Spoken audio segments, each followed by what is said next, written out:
Добрый день, уважаемые коллеги! Сегодня с вами я, Цыбенко Людмила Егоровна, ведущий библиотекарь отдела комплектования и каталогизации Национальной библиотеки Республики Коми. И тема нашего вебинара — каталогизация документов в системе АПА Глобал. И рассмотрим мы сборники.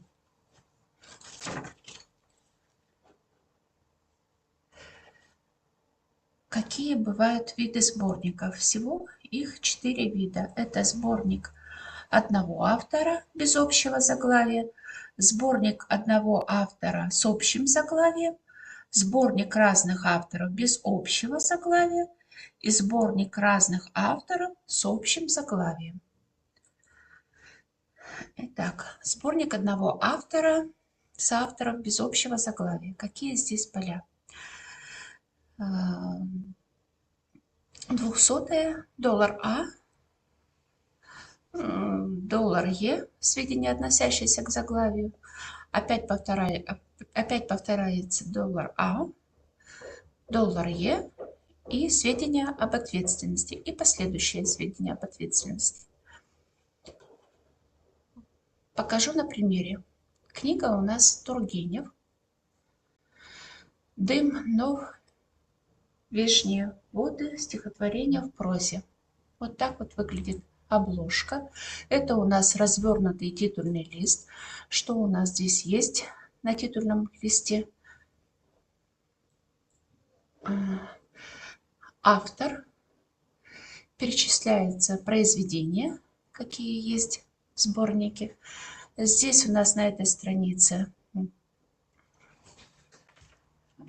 редакционная коллегия серии, год, место издания, издательство, год издания. И посмотрим, как выглядит запись в формате Росмарк. Так, книга у нас в переплете. Количество экземпляров. Далее у нас 101 поле — язык. русский язык. На русском языке страна публикации Россия. Дальше у нас 105 поле, поле кодированных данных. Здесь у нас отмечено, что присутствуют иллюстрации, что это художественное произведение. Дальше у нас автоматически заполнены поля кодированных данных. И вот переходим к 200 полю. Вот у нас первое произведение «Дым». Доллар А, дым. Далее пошло второе, нов. Третье, внешние воды. Отмечено в скобочках, что это романы. Дальше у нас стихотворение в прозе.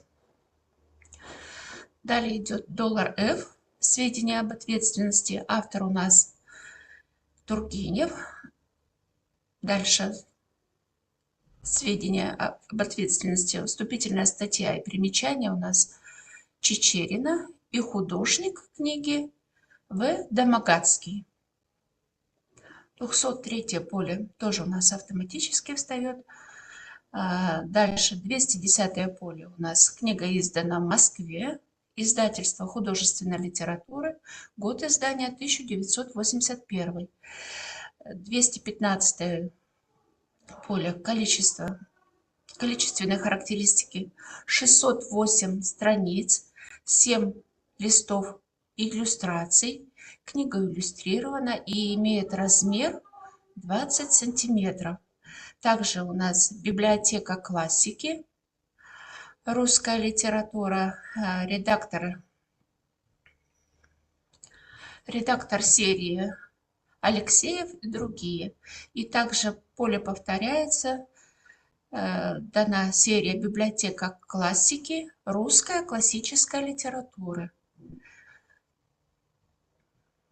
Так, ключевое слово повести, художественная литература. Дальше у нас ББК заполнено, и мы использовали авторитетный файл на Тургенева Ивана Сергеевича. Вам уже, наверное, показывали, рассказывали, как авторитетный файл. Дальше у нас идет иллюстратор и автор предисловия.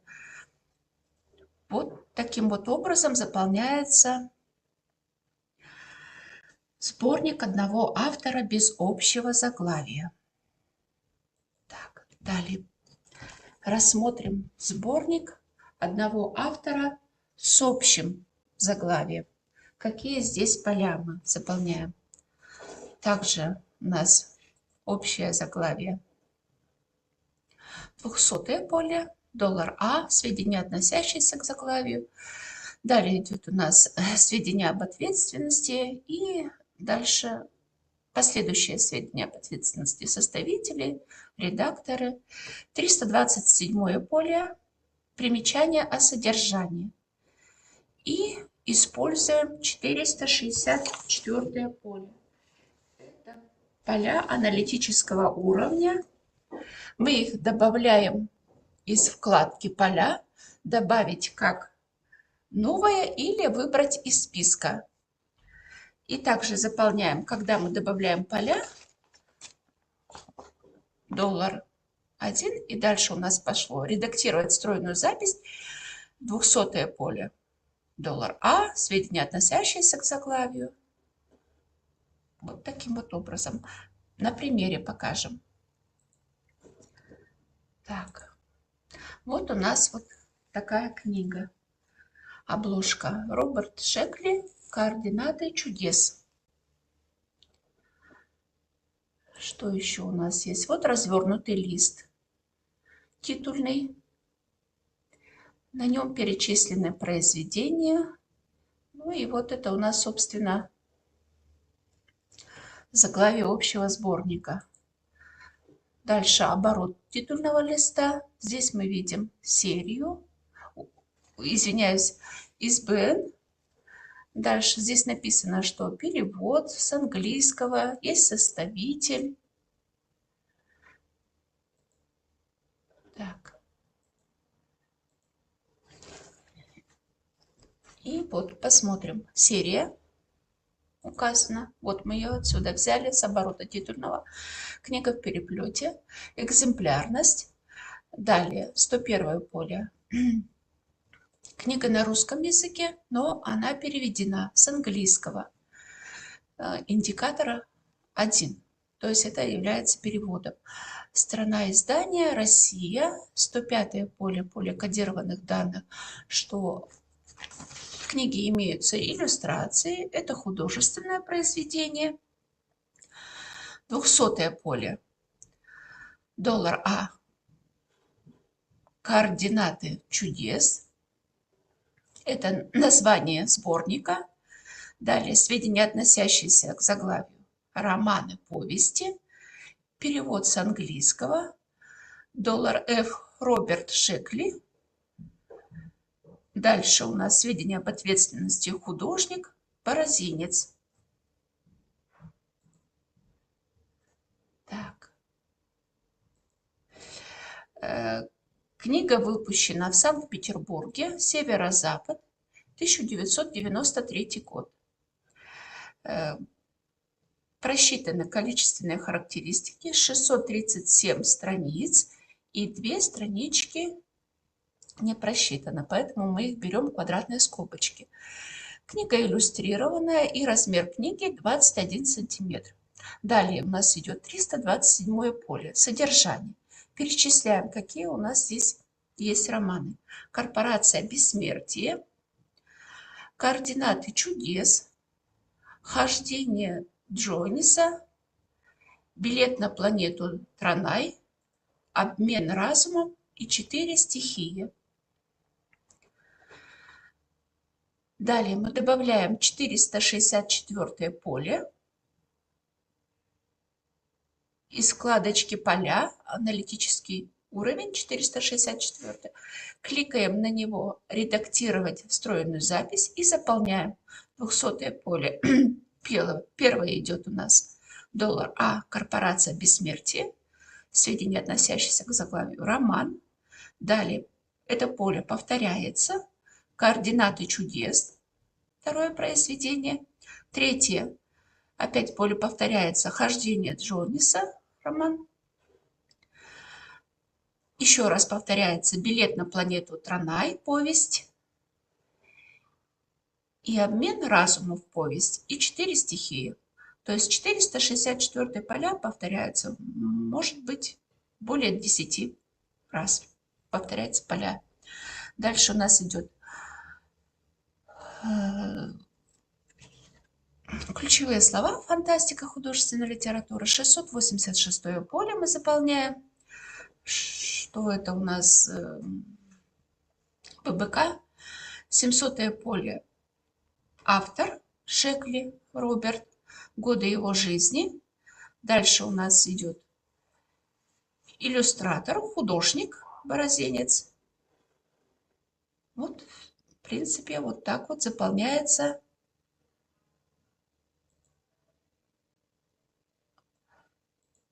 сборник одного автора с общим заглавием.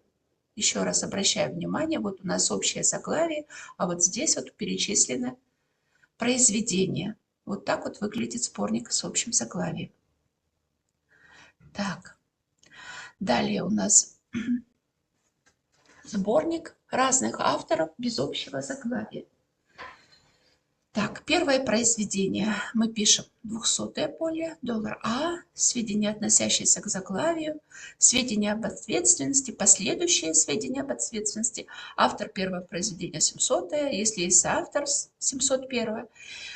И вот здесь вот уже мы добавляем поля 423, это тоже со вкладки поля, либо берем новые поля, либо вкладочку из списка. Добавляем 423 поле, кликаем «Редактировать встроенную запись» и заполняем поля 200-е доллар А, сведения об ответственности, сведения, относящиеся к заглавию, сведения об ответственности, автор 700-е, соавтор 700-е, это второе произведение. И на третье произведение также это поле повторяется, 423. И опять также редактировать встроенную запись. И 200-е доллар А, доллар Е, сведения, относящиеся к заглавию.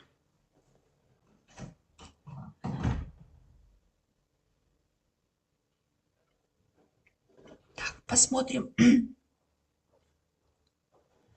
посмотрим, как у нас выглядит эта книга. Вот, например, сборник у нас. Автор Иосифов «Браконьеры». Первый автор. Второй у нас Кирилл Топалов «Расхождение» и Кирилл Войнов «Со мною в ад». Романы. Общего заглавия нет. Вот так вот выглядит разворот титульного листа. Здесь у нас на обороте имеется ИСБН. Дальше у нас есть составление и перевод книги, редактор. Так, и посмотрим, как у нас вот выглядит это в записи.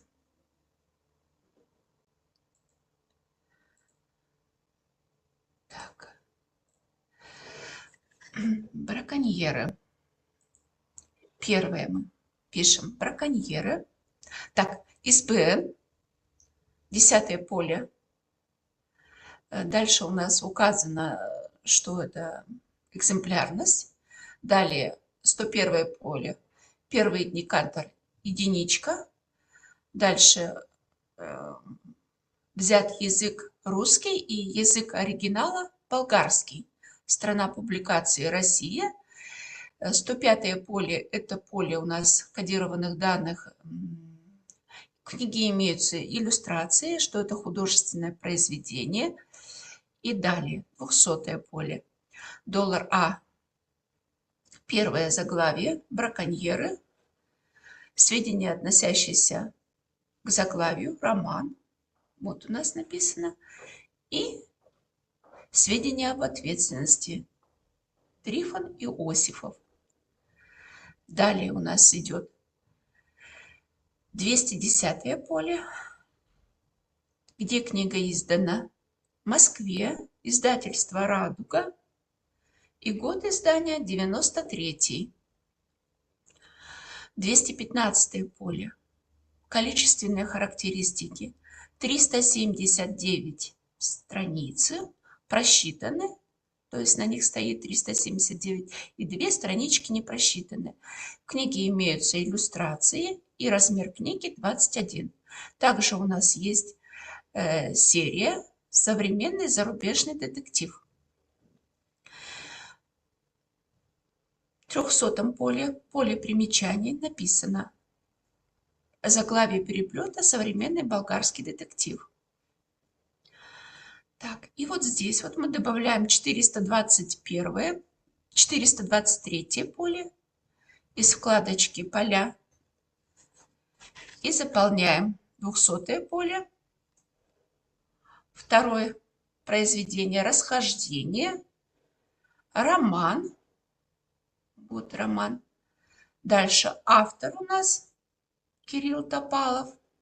700-е поле повторяется, точка доступа Топалов, сокращение инициалов и расширение инициалов. Далее 423 еще раз поле повторяем. И последующее произведение записываем «Со мною в ад». Доллар А – это заглавие произведения «Со мною в ад». Дальше у нас идет сведения, относящиеся к заглавию, роман. Далее у нас автор Кирилл Воинов, сведения об ответственности.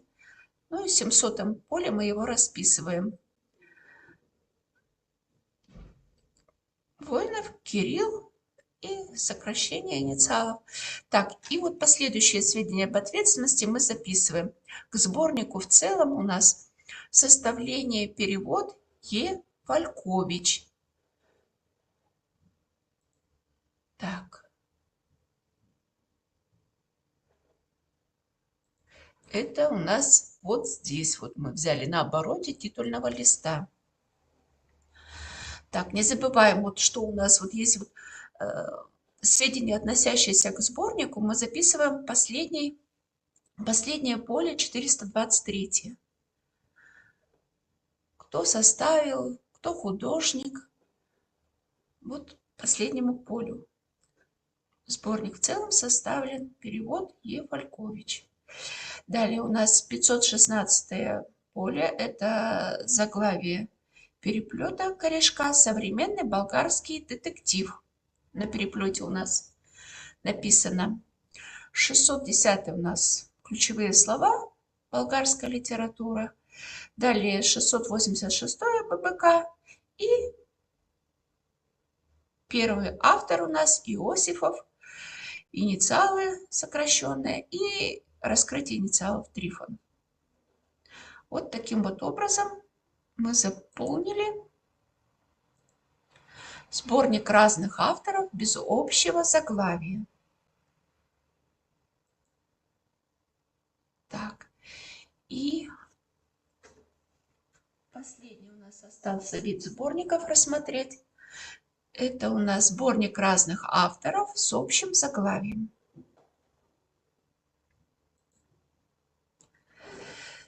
Так, какие поля у нас тут заполняются? 200 поле, доллар А, сведения, относящиеся к заглавию доллар А, сведения, относящиеся к заглавию.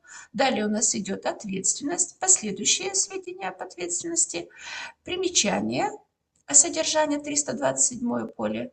Первое произведение мы записываем 464 поле. Через редактировать встроенную запись автора, соавтора. Второе произведение 464 поле. Заглавие, сведения, относящиеся к заглавию, сведения об ответственности и последующие сведения об ответственности. Вот у нас вот такой вот сборник «Зарубежный криминальный роман». Вот так вот выглядит. На обложке перечислены авторы, 4 автора. Так, это у нас титульный лист. На титульном листе у нас также общее заглавие, перечислены авторы. Дальше у нас 2 издательства. Издано в Москве, также в Нижнем Новгороде и год издания. На обороте у нас имеется кто составление Акимова, художник Сухов и также ИСБН есть. Так. Посмотрим, как выглядит наша запись в Русмарке. Вот ИСБН в 10 поле. Вот она у нас ИСБН. Дальше книга у нас в переплете. Далее идет экземплярность книги. 101 поле. Первый индикатор единичка. Это переводное издание. Язык русский, а язык оригинала книга переведена с английского. Значит, книга издана в России. 105 поле. Это у нас поле кодированных данных. Значит, в книге имеются иллюстрации и художественное произведение. 200 поле. Зарубежный криминальный роман. Это мы общее заглавие сборника. Перевод с английского. Составитель Акимова. Художник Сухов. 210 поле. Издано в Москве. Элен Квадро.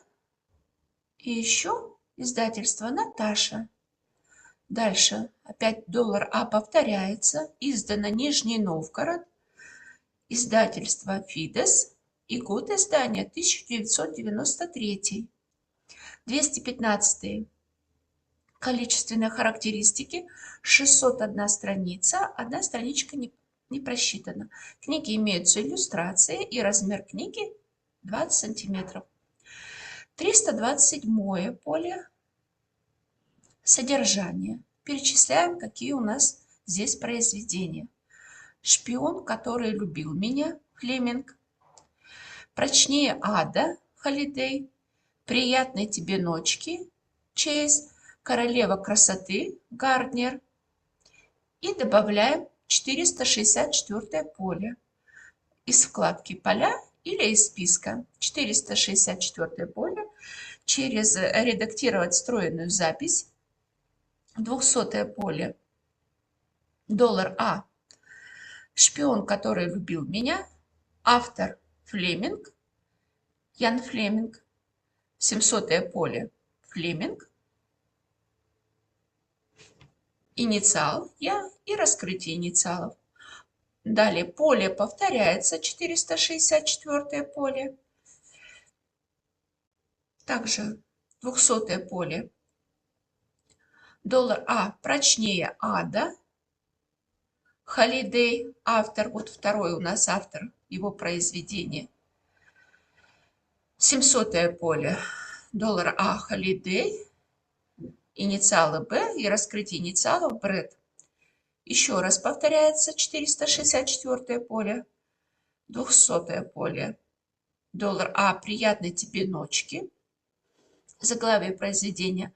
Автор Чейз. Сведения об ответственности. $, Ф. И 700 поле $, А Чейз. Инициалы и раскрытие инициалов. Джеймс. 464 поле еще раз повторяется. 200 поле королева красоты. Заглавие. Сведения об ответственности. Гартнер. У нас последний автор. И 700 поле. Автор у нас Гартнер. Эрл С. Инициалы и раскрытие инициалов. Ключевое слово у нас детектив, художественная литература, ББК. И вот здесь вот 702 поле у нас добавлен составитель Акимов. Вот он, составитель у нас. Составитель Акимов. И художник Сухов. Вот художник Сухов. Вот таким вот образом заполняется сборник разных авторов с общим заглавием. Так. Ну а сейчас я предлагаю попрактиковаться, заполнить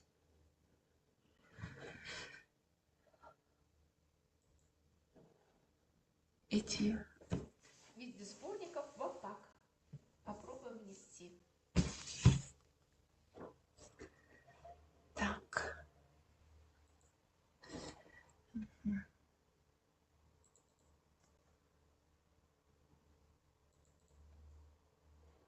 Так, вот у нас первая книга. Достоевский «Бедные люди, униженные и оскорбленные». Это у нас сборник одного автора без общего заглавия. Что у нас есть? Вот так вот выглядит титульный лист. Достоевский «Бедные люди, униженные и оскорбленные». Издательство Москва, год издания. Так, и оборот титульного листа. Оформление художника Бочарова.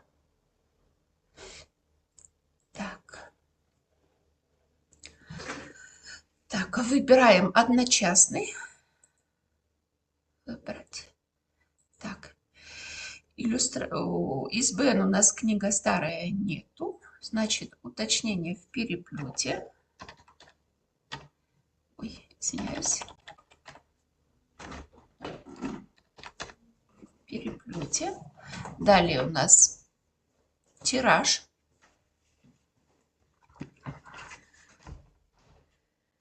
Тираж у нас 100 тысяч. Так. Книга у нас издана в 1971 году. 1971. Далее у нас язык у нас русский. Страна публикации у нас Россия. 105 поле. Что у нас здесь есть в нашей книге? Так. Иллюстраций у нас нет. Так, ну-ка, сейчас еще раз посмотрим. Иллюстрация есть у нас, оформление художника Бочарова. Так, значит, мы кликаем иллюстрации. Далее отмечаем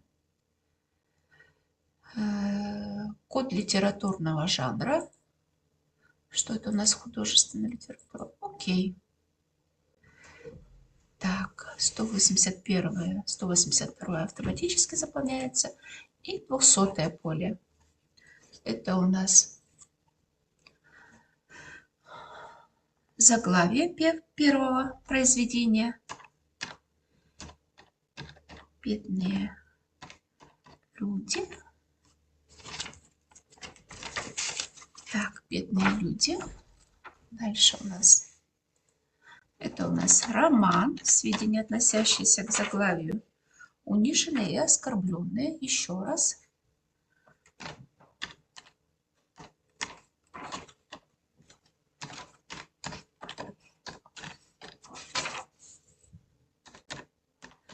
Оскорбленные.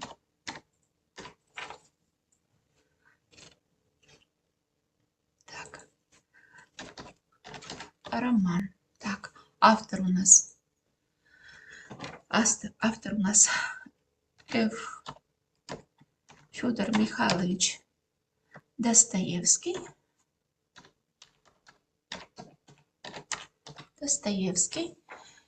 И послесловие у нас есть Стариковой. Значит, дальше у нас последующие сведения об ответственности. Послесловие Е.Б. Стариковой. Так, оформление художника. Еще раз. Последующие сведения об ответственности. Художник С. Бочарова. С. Бочаров.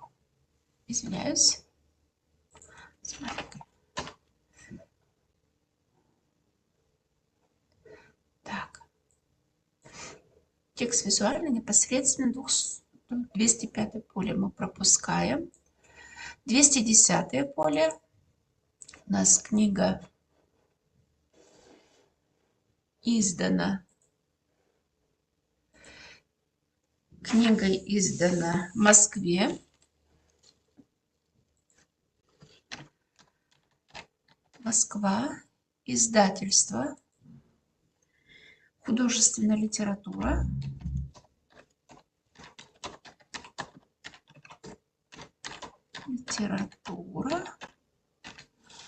Год издания 1971. Количество страниц. Количество страниц у нас 492. И 2 странички не просчитаны. 492. И 2 странички не просчитаны. Берем их квадратные скобочки. Страниц. Так, иллюстрации. И размер у нас 20 сантиметров. Так, серии у нас никакой нет. Так, далее.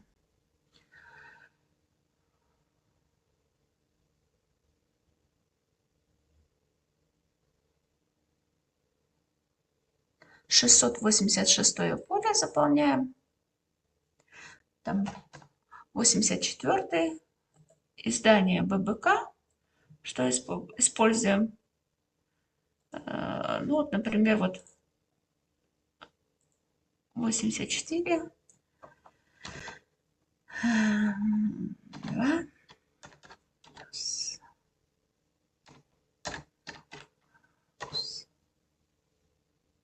Так. Что-то у нас. Пятерочка. Так, мы использовали здесь для областных библиотек. И двоечка у нас РУБПК, библиотечно-географическая классификация. Так, 700-е поле. Достоевский. Достоевский.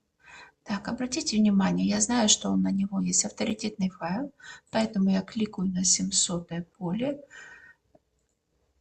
Поиск в авторитетном файле. Вот у нас есть одна запись. Так, Достоевский Федор Михайлович. Связать. Вот. Это очень ускоряет заполнение этого поля.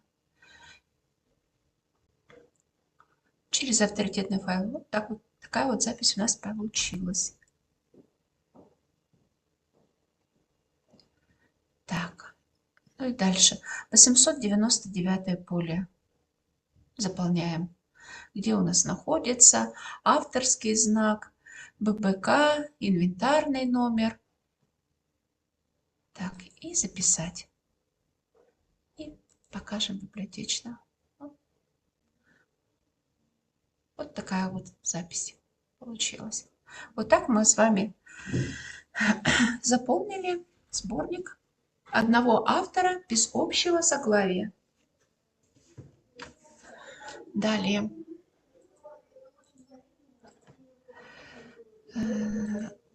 Следующее у нас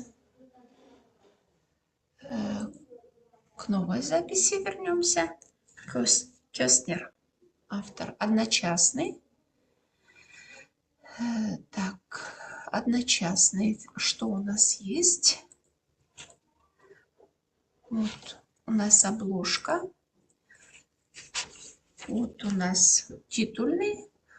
Книга издана в Москве. Издательство «Правда». Год издания. И сборник повести.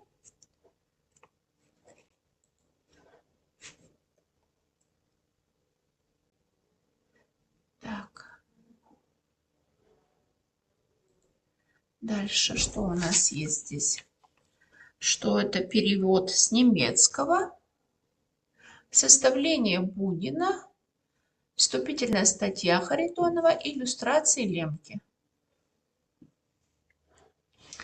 Так, из Бена у нас нет. Книга у нас в обложке. Мягкий переплет. Так, значит, у нас 300 тысяч экземплярность. Тираж. Год издания у нас 1985. 1985. Так. И обратите внимание, перевод с немецкого. Поэтому язык оригинала мы выбираем из кода языков. Так, ой, перетянула. Немецкий. Окей. И изменяем индикатор. Первый. Индикаторы.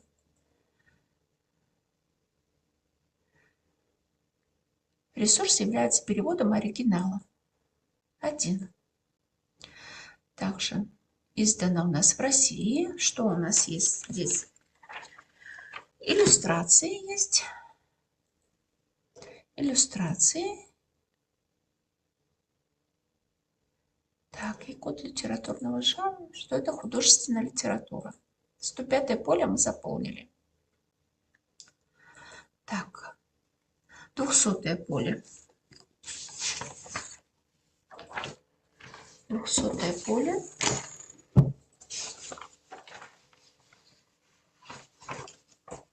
Двухсотое поле у нас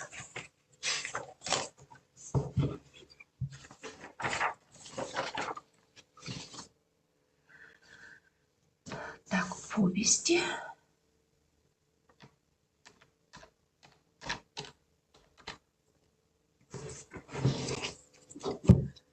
Повести. Эрих Кёстнер. Сведения. Первое сведение об ответственности. Эрих Ростнер. Далее у нас составление Н. Бунина. Последующие сведения об ответственности. Составление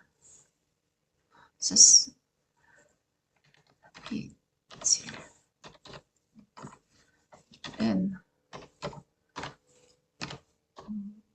Бунин. Так, вступительная статья.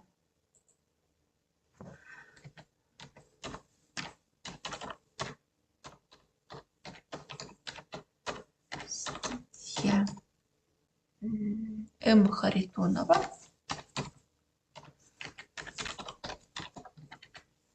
И иллюстрации Хемке. Опять повторяется это подполье.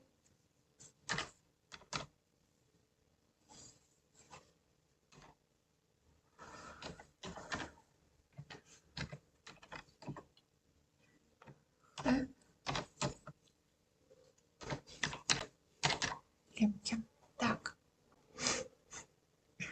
210-е поле у нас. 210-е поле. Книга издана в Москве.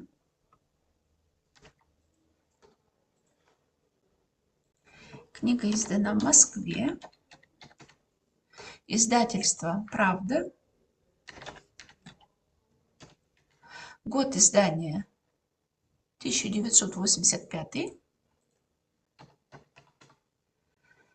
Количественные характеристики. В книге у нас 476 страниц, и раз, два, три, и три не просчитаны. 476 страниц, и три у нас странички не просчитаны.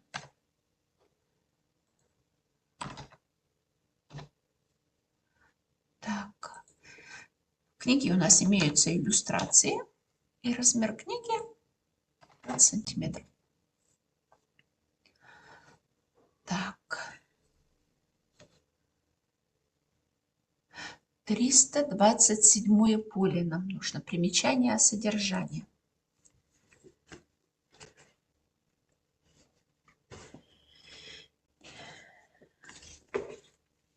И вот какие повести вошли сюда.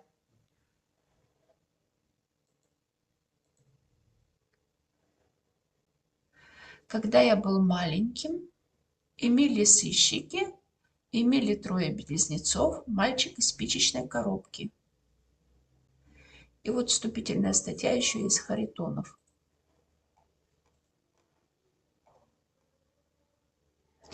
Мы отметили вступительная статья Харитонова. Когда я был маленьким, пишем. Так, оформляем. Содержание. Так, точка, двоеточие, и перечисляем. Когда был маленьким,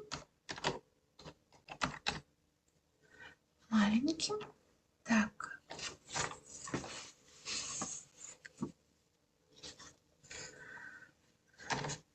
да, дальше у нас имели сыщики,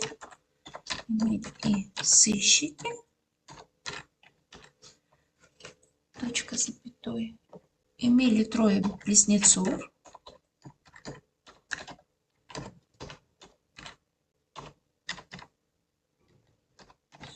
так, и мальчик из спичечной коробки.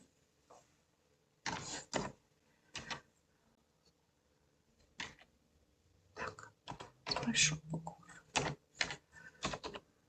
Мальчик из спичечной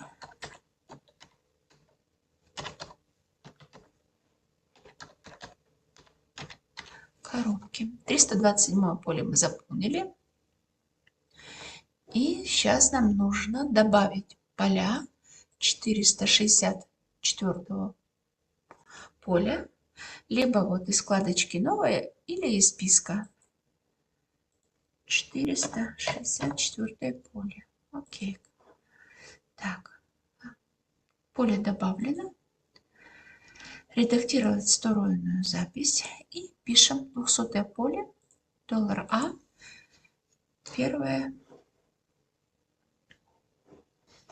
произведение. Когда я был маленьким,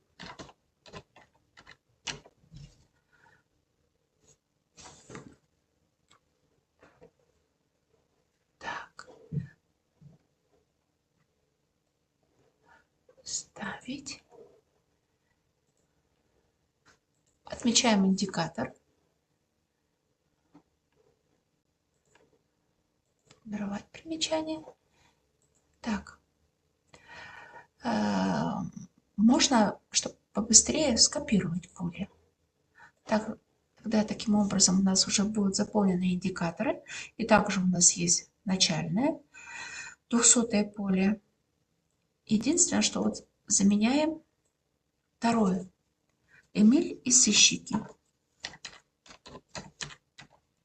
Сыщики.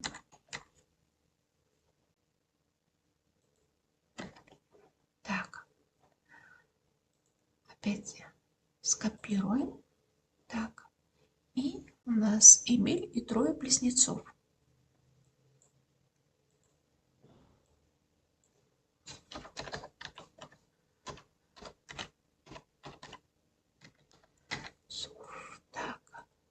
Так, и последний раз скопировать поле. Мальчик из спичечной коробки.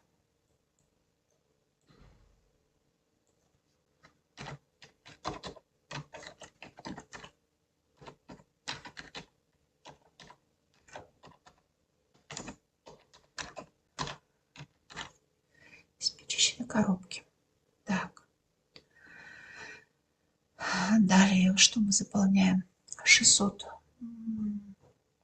Ну, можем поставить ключевые слова, что это повести, художественная литература.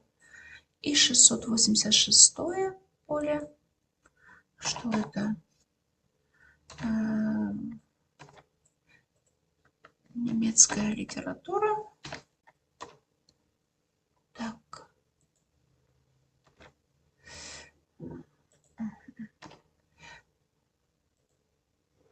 Так, мы возьмем для областных. РПК у нас стоит. 700 поле автор. Автор у нас Кёстнер. Далее идут у нас инициалы.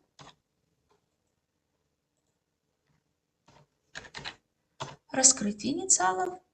И 702 поле мы заполняем.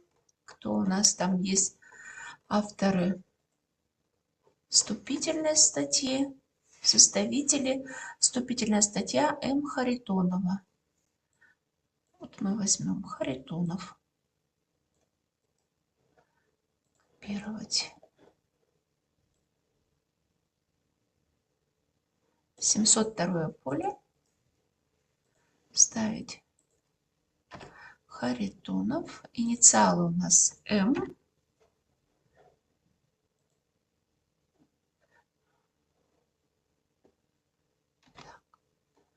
Инициалы М. Это у нас автор вступительной статьи. Коды отношений. Автор предисловия 0,80. Далее поле повторить, поскольку у нас еще есть составитель Бунин.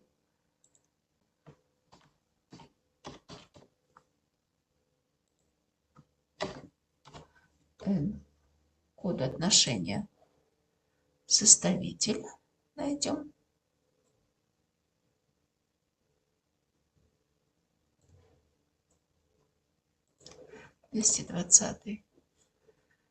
И иллюстрации. Опять поле повторим. Иллюстрация у нас Лемке. Лемке, инициалы Х. Иллюстратор.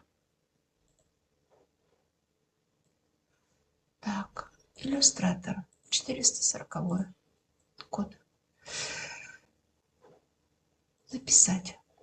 Вот, в принципе, вот такая вот у нас запись получилась. Все эти повести у нас расписаны в 464 поле. На них составлена точка доступа. Вот если посмотреть в этом формате библиотечном, то выглядит запись вот так. Это мы с вами составили сборник одного автора с общим заглавием. Сейчас мы попробуем составить запись на сборник.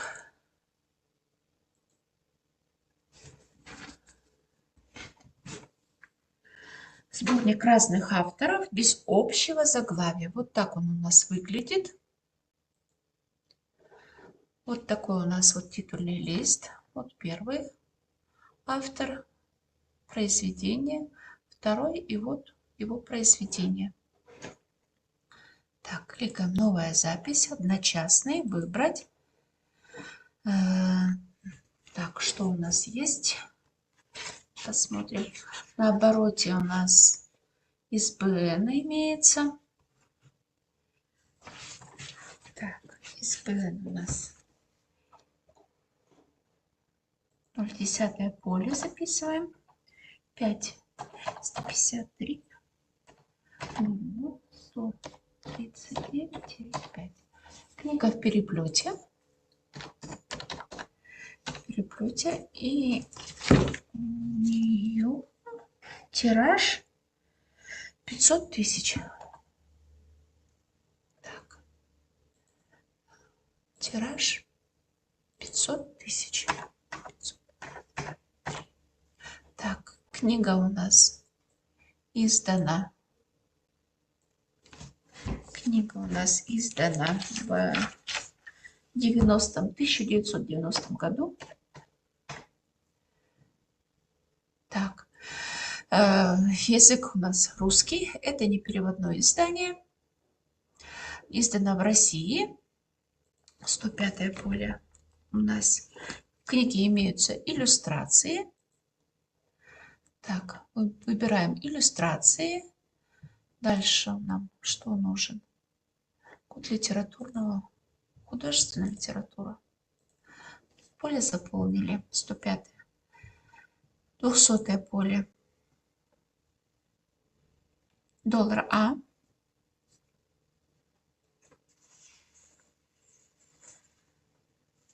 Доллар А.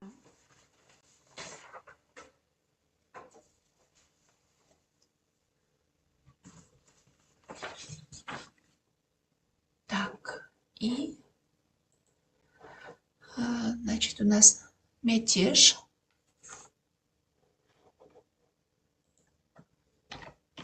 Мятеж. Произведение называется «Мятеж» в скобках «Командар».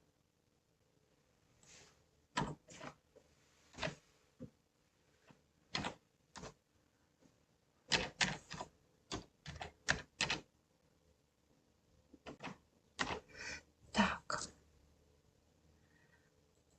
Автор Бутанцев. С. Так, дальше у нас идет 203 поле у нас автоматически заполняется. 205 поле мы пропускаем. 210 поле. Книга издана в Москве. Доллар А – это у нас место публикации у нас Москва. Далее издатель у нас «Правда». Год издания у нас 1990. Количество страниц у нас 603. И 2 странички не просчитаны. Мы их берем в квадратной скобочке. Так, здесь у нас другие характеристики иллюстрации имеются в книге. И книга у нас размером 21 сантиметр. Далее, 225 поле. У нас есть серия. Художник серии. Так. Ага. Вот, обратите внимание. Советский детектив в 30 томах. Пишем заглавие серии. Советский детектив.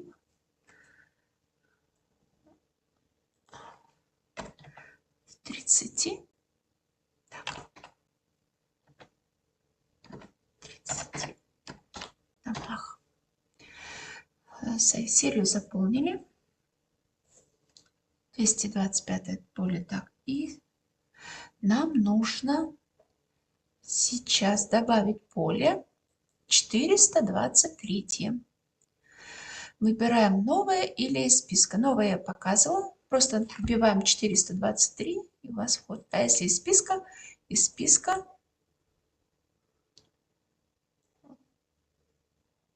издается в одной обложке вместе добавить. Далее. Редактировать встроенную запись. 200 поле, $А, основное заглавие.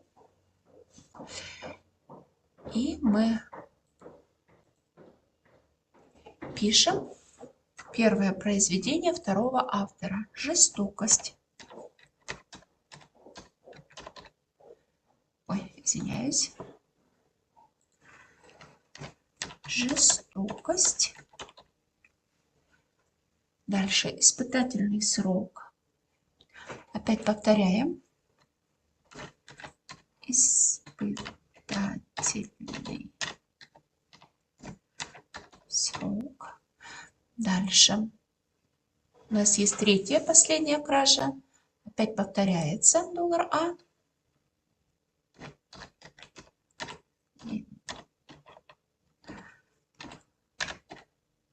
Кража. И автор у нас П. Нелин. Так, 700 поле. Автор пишем. Нелин. Инициалы. Петр.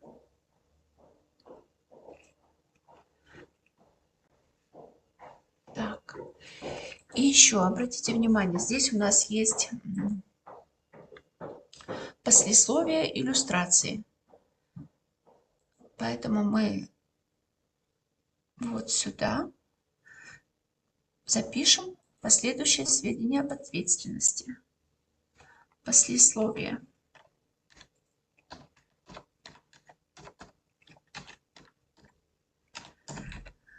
Сборнику М. Так. М. Постняева.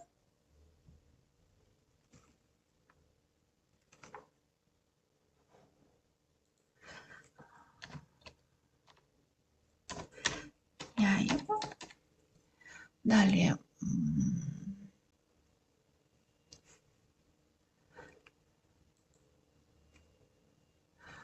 Повторяется иллюстрации.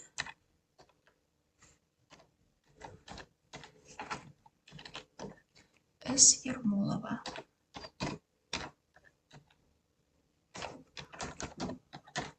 Так. Связь. Иллюстрация послесловия. Сборник иллюстрации. Так. Или так, все. Вставим. Издается в одно. И индикаторы. Формировать примечание. Окей. Вот такое вот у нас получилось заполненное поле. 423. Это издается в одной обложке. Так, дальше у нас 610. Можем ключевые слова. Детективы. Художественная литература. Так, 686 поле. 84. 2, 6 и так далее. Так, у нас для областных библиотек 686 поле заполнили. И 700 поле у нас. Первый автор у нас Путанцев.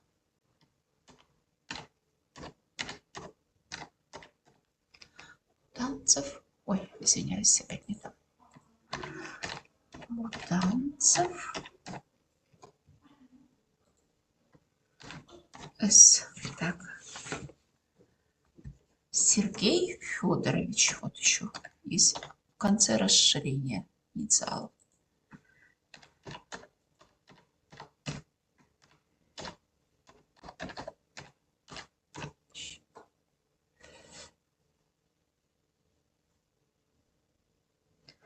Вот так вот записать.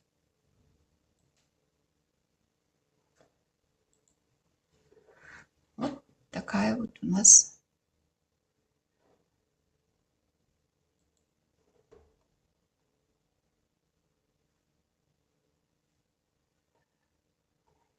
запись получилась.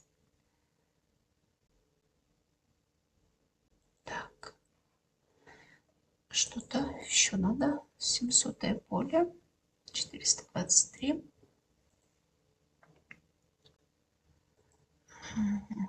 Редактировать встроенную запись.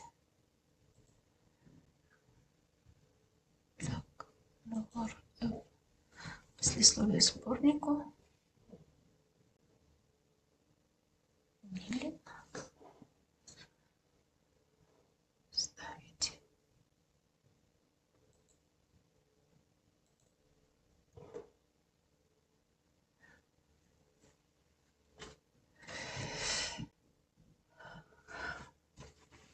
Вот так вот мы оформили наш сборник разных авторов без общего заглавия. Еще у нас остался последний сборник. Это летняя коллекция детектива. Так, я сейчас вам покажу.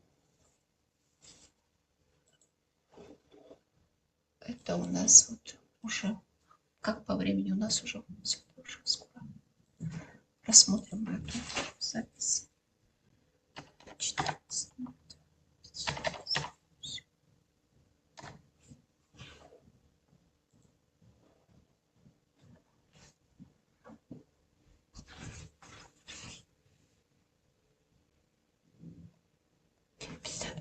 Так, нету.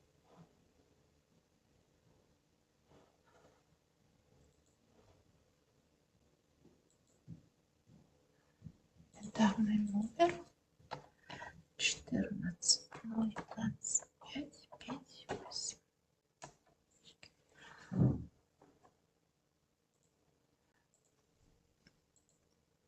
Посмотрим, вот летняя коллекция. Так, что у нас опять?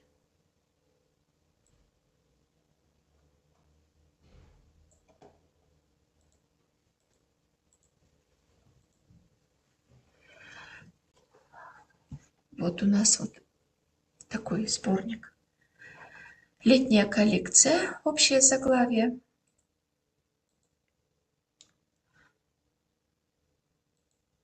Развернутый титульный лист. Летняя коллекция детектива. И здесь вот перечислены авторы и их произведения. Так, на обороте у нас есть СБН, оформление серии, серия великолепной детективной истории. И вот так вот у нас выглядит запись наша. ИСБН, 10-е поле, тираж, 101-е поле, русский язык, страна Россия, 105-е поле у нас иллюстрации имеются. Это художественное произведение, художественная литература, 200-е поле, летняя коллекция детектива, заглавие самого сборника, далее уточняющие романы, дальше 3 романа под одной обложкой и перечисляются сведения об ответственности. Первый автор Татьяна Устинова, Татьяна Полякова, Анна и Сергей Литвинова.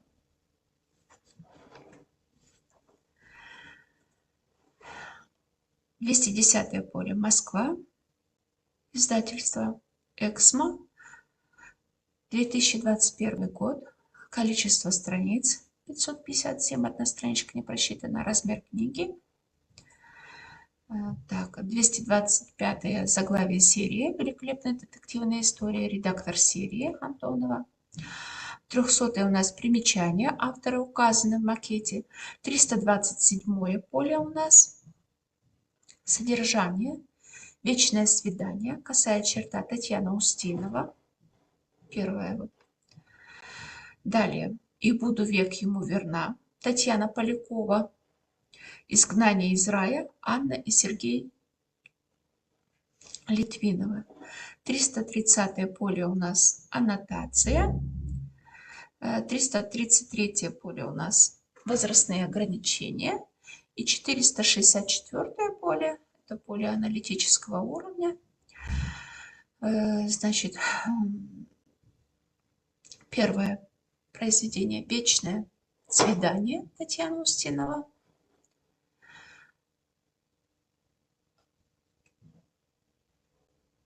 Использован авторитетный файл Устинова. Поле повторяется, 464-е, «И буду век ему верна», Татьяна Полякова. Также использован авторитетный файл.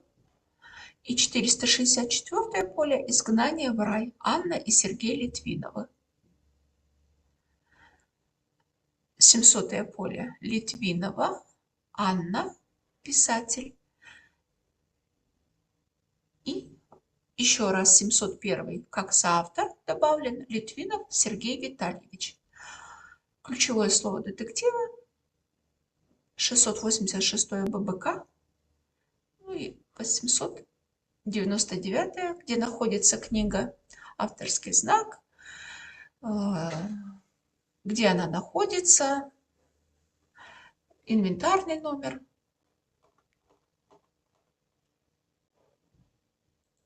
Вот так вот у нас выглядит запись. Это у нас сборник под общим заглавием разных авторов.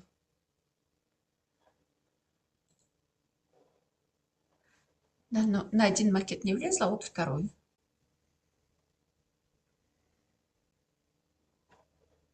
Содержание все раскрыто. Так. Вот таким вот образом, коллеги, мы сегодня рассмотрели сборники, виды сборников. Самое главное определить, какой это вид сборника. Как я уже говорила, у нас всего 4 вида сборников. Это у нас сборник одного автора без общего заглавия, сборник одного автора с общим заглавием и сборник разных авторов без общего заглавия. Сборник разных авторов с общим заглавием. Главное определить, какой это вид сборника. А дальше уже действовать, исходя из этого определения. Так, дальше. Хотела я еще, коллеги, показать. Есть у нас поступают книги. Время у нас позволяет, да? Книги перевертыши. Так, нормативные ссылки у нас ГОСТ 7.1-2003 года, библиографическая запись, библиографическое описание, общие требования, правила составления российских правил каталогизации. Книга «Журнал с двойным ходом», издание, в котором тексты начинаются с обеих сторон обложки или переплетенной крышки. При этом каждый из текстов имеет свой титульный лист и свою пагинацию. Так, это я пропущу. Выбор главного источника информации. Формальные критерии.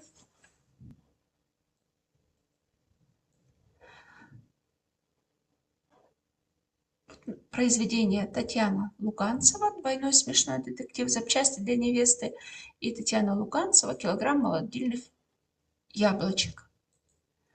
Посмотрим как. Запчасти для невесты, 200 поле, доллар А. Далее доллар А повторяется. Второе произведение «Килограмм молодильных яблочек» и сведения об ответственности Татьяна Луганцева. Книга вышла в Москве, издательство «Эксмо», год издания 2010. И вот здесь обратите внимание, 215 поле. Это поле у нас количественные характеристики. И здесь вот доллар А 246, запятая 298, 298 страниц, встречная пагинация. Просчитано первое произведение, просчитано второе, и отмечено, что это встречная пагинация. Размер книги 225 поле, двойной смешной детектив серии. И обязательно дополняем поле 309, книга с двойным ходом. И 610 мы себе отмечаем книги перевертыши, потому что бывает, что полегче найти. Автор у нас Луганцева Татьяна Игоревна. Это у нас формальный критерий. Также мы можем взять логический критерий. Значит, Алиса в Зазеркалье, Алиса в Стране чудес, Льюис Кэрролл. Либо Чехов, Чайка, либо Акунин, Чайка. Конечно же, Чехов будет первый. 200 поле. Чайка. Заглавие произведения. Сведения об ответственности. Чехов. 210 поле. Книга у нас издана в Санкт-Петербурге. Издательство «Нева». Дальше у нас повторяется. Есть еще второе. Второй город, где издана Москва.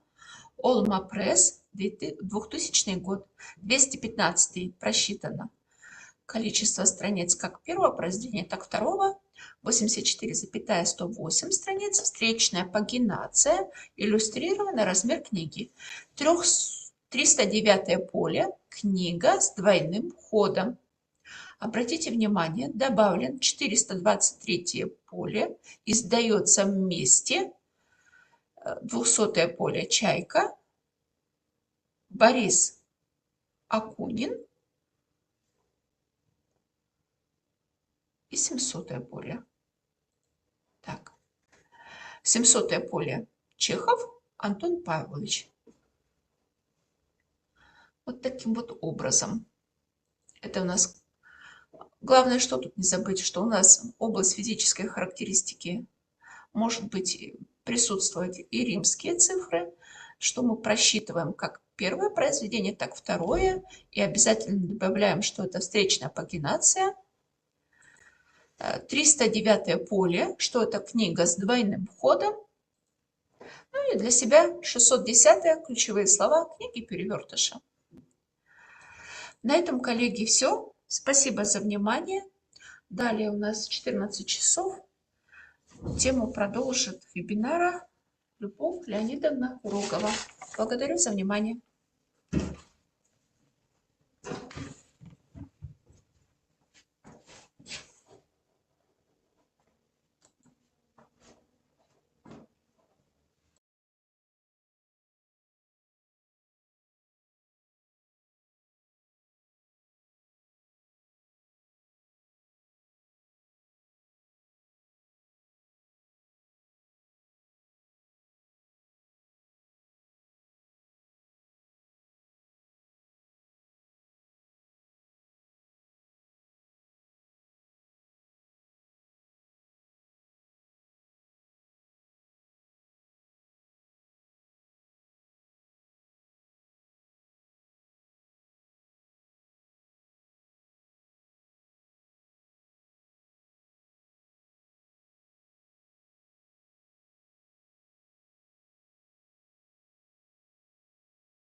Добрый день, уважаемые участники вебинара. Мы продолжаем наши лекции. Меня зовут Рогова Любовь Леонидовна, главный библиотекарь отдела комплектования и каталогизации Национальной библиотеки Республики Коми. Наша тема сегодня ГОСТ Р701000-2018, библиографическая запись, библиографическое описание, общие требования и правила составления. Ну, вообще, эта тема не очень подходит к нашему семинару, поскольку сам ГОСТ мы сегодня подробно рассматривать не будем. Только те изменения, которые произошли по сравнению с прошлым ГОСТом 2003 года. Но в конце я вам покажу, где можно будет посмотреть этот ГОСТ полностью, и надеюсь, что вы с ним ознакомитесь. Новый ГОСТ был разработан информационным телеграфным агентством России «Тартас», Книжной палатой, Российской государственной библиотекой, Российской национальной библиотекой.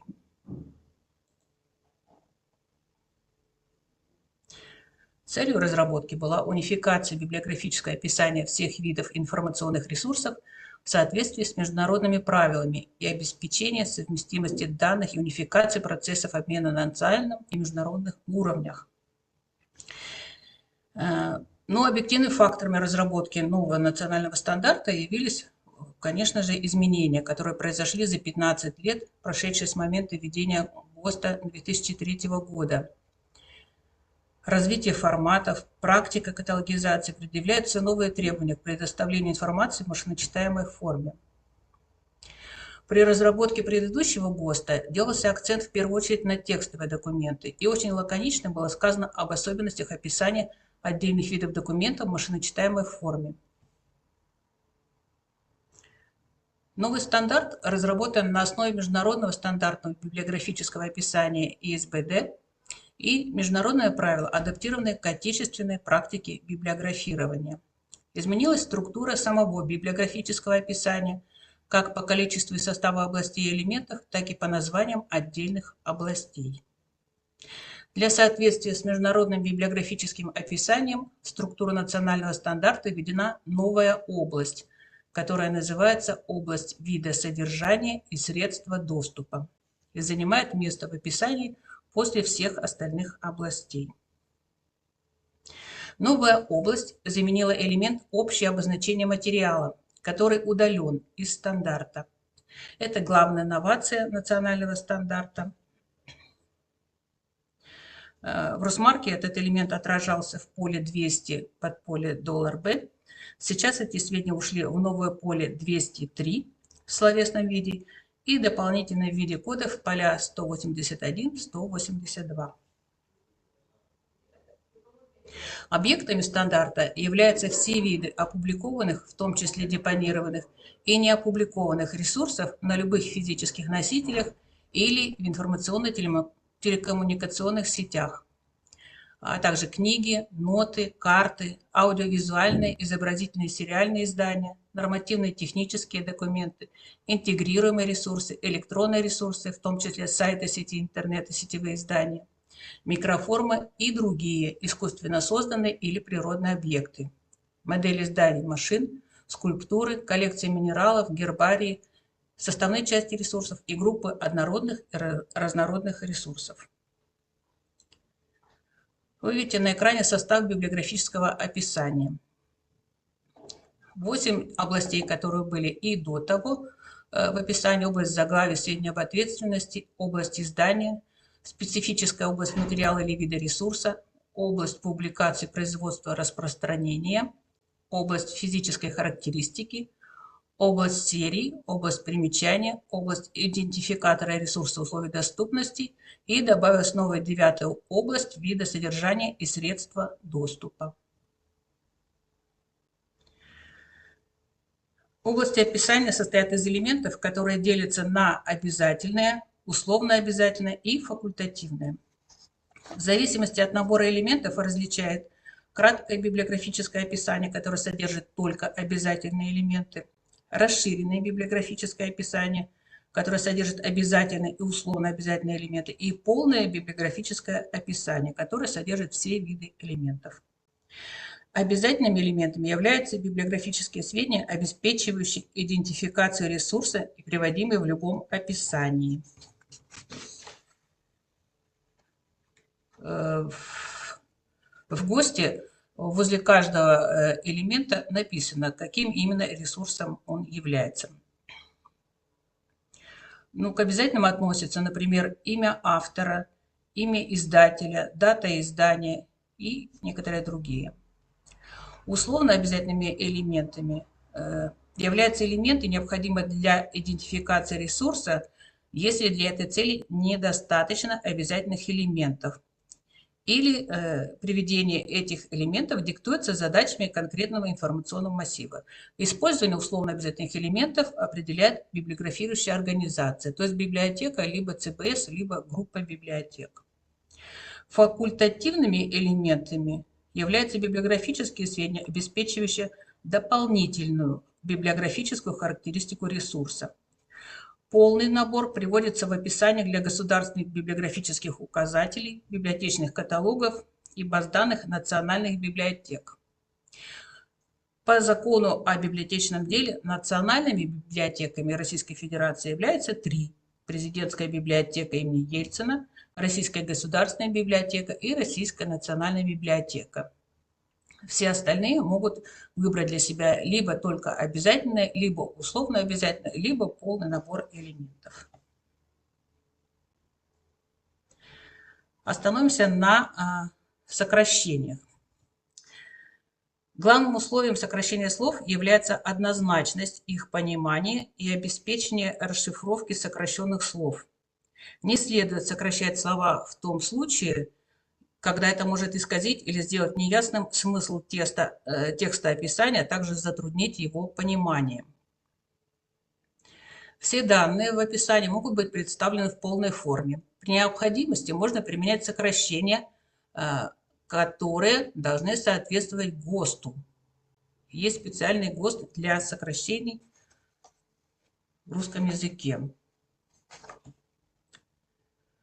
Сокращения могут применяться во всех областях библиографического описания, кроме области вида содержания и средства доступа, с учетом следующих положений. Не сокращают слова и словосочетания в любых заглавиях, приводимых в различных областях описания, кроме тех случаев, когда сокращение имеется в предписанном источнике информации.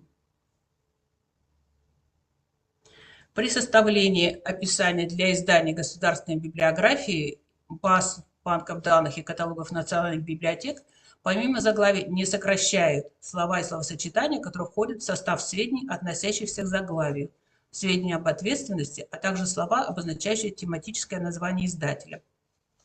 В прошлой лекции я вам уже немножечко об этом говорила, что сокращения допускаются в принципе, но нужно стремиться делать их как можно меньше. Главная причина – это то, что у нас каталогизация машиночитаемая, в принципе, ее цель – сокращение лишней работы. Представьте, получили вы книгу, описали ее, написали много-много-много разных сокращений. Другая библиотека заимствовала вашу запись.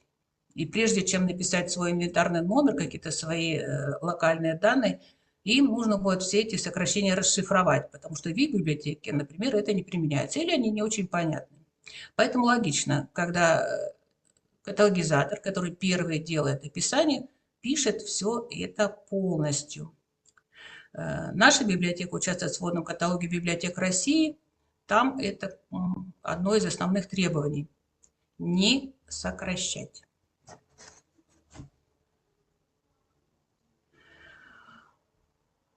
Так, теперь пройдемся по областям. Область заглавия, сведения об ответственности. Основные изменения. Я уже говорила, общее обозначение материала удалено, сокращения минимизированы. Добавлены элементы, которые ранее были в области специфических сведений, и изменилось количество лиц и организаций в сведениях об ответственности.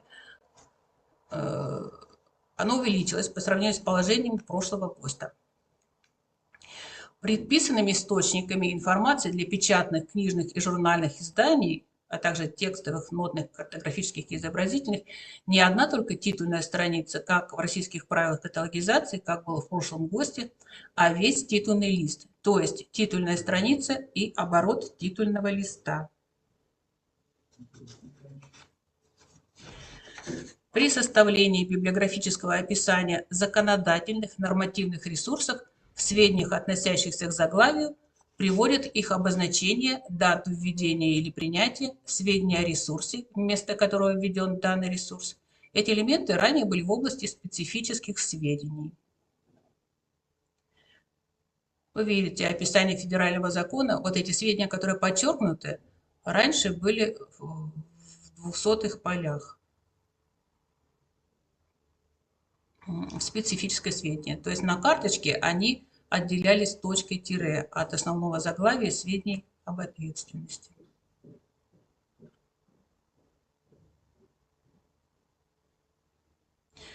Вот, например, обозначение ГОСТа. Вы видите тоже номер ГОСТа и даты введения из поля 029. И из поля 239 перешли у нас в 200-е поле. И один небольшой нюанс. Обозначение стандартов, патентов и других ресурсов в сведениях, относящихся к заглавию, не приводят, если эти обозначения указаны в заголовке записи. Видите, здесь у нас ГОСТ, название ГОСТа в заголовке. В сведениях, относящихся к заглавию, только дата введения. Сведения об ответственности. Они записываются в той форме, в какой указано на предписанном источнике информации. Имена лиц или наименования организаций приводят вместе со словами, обозначающими их участие в создании произведения, содержащегося в ресурсе, за исключением авторов. Сведения об ответственности могут содержать только слова или фразы, несущие информацию о проделанной работе, если в источнике отсутствуют имена лиц или организаций, или их не удалось установить, например, иллюстрировано группой художников. Порядок приведения сведений определяется их оформлением или последовательностью в предписанном источнике информации, то есть так, как они указаны на титульной странице, либо на обороте титульного листа. Если сведения об ответственности заимствованы из разных источников информации, то в описании их приводят в определенном порядке. Имена авторов, создавших произведение, сведения об остальных лицах и организациях. При составлении описания ресурсов, в котором не указаны авторы, в качестве первых сведений об ответственности приводят сведения об организациях, от имени или при участии которых опубликовано произведение, затем имена других лиц, составителей, редакторов и так далее в логическом порядке, в зависимости от их вклада в содержание ресурса. При отсутствии сведений об авторах и организациях в качестве первых сведений об ответственности приводят имена других лиц, указанных в предписанном источнике информации, например, ответственный за выпуск. Изменились правила, касающиеся количества приводимых сведений об ответственности. И это изменение продиктовано желанием более полно и широко отразить в описании создателей документов, особенно авторов, как первой и основной категории творцов произведений. В этом случае в сведениях об ответственности указывают сведения обо всех лицах или организациях, указанных в источнике информации, либо сокращается количество приводимых сведений. Что касается авторов, приводятся имена одного, двух, трех или четырех авторов. При наличии информации о 5 и более авторах приводят имена первых 3 и в квадратных скобках сокращения и другие.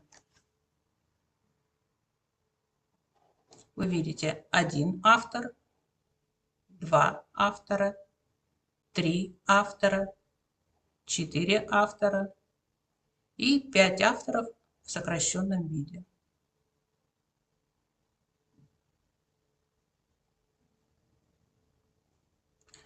Организации. Приводится наименование одной или двух организаций. При наличии информации о 3 и более приводят наименование первой и в квадратных скобках сокращения и другие.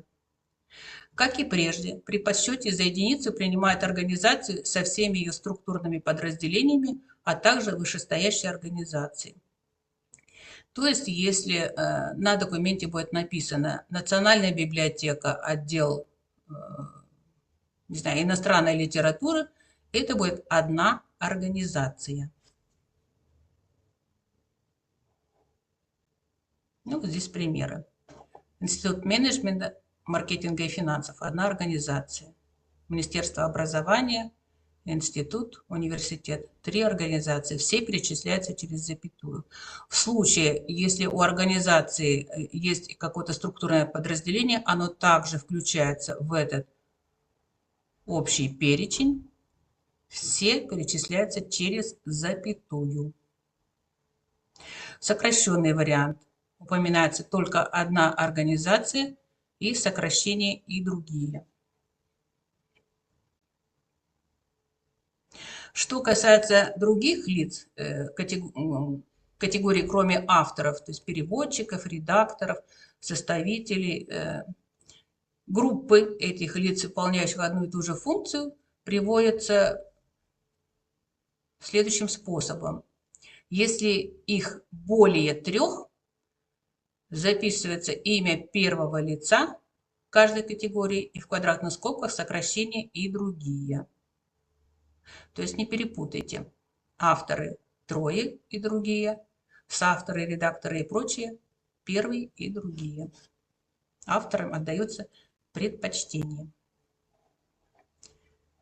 Редактор Белых, вступительные статьи Белых и Дубянского. То есть здесь один у нас, одно лицо, здесь 2, 2 художника. Вы видите, здесь у нас уже пошли сокращения. То есть их больше 2, 3 или более.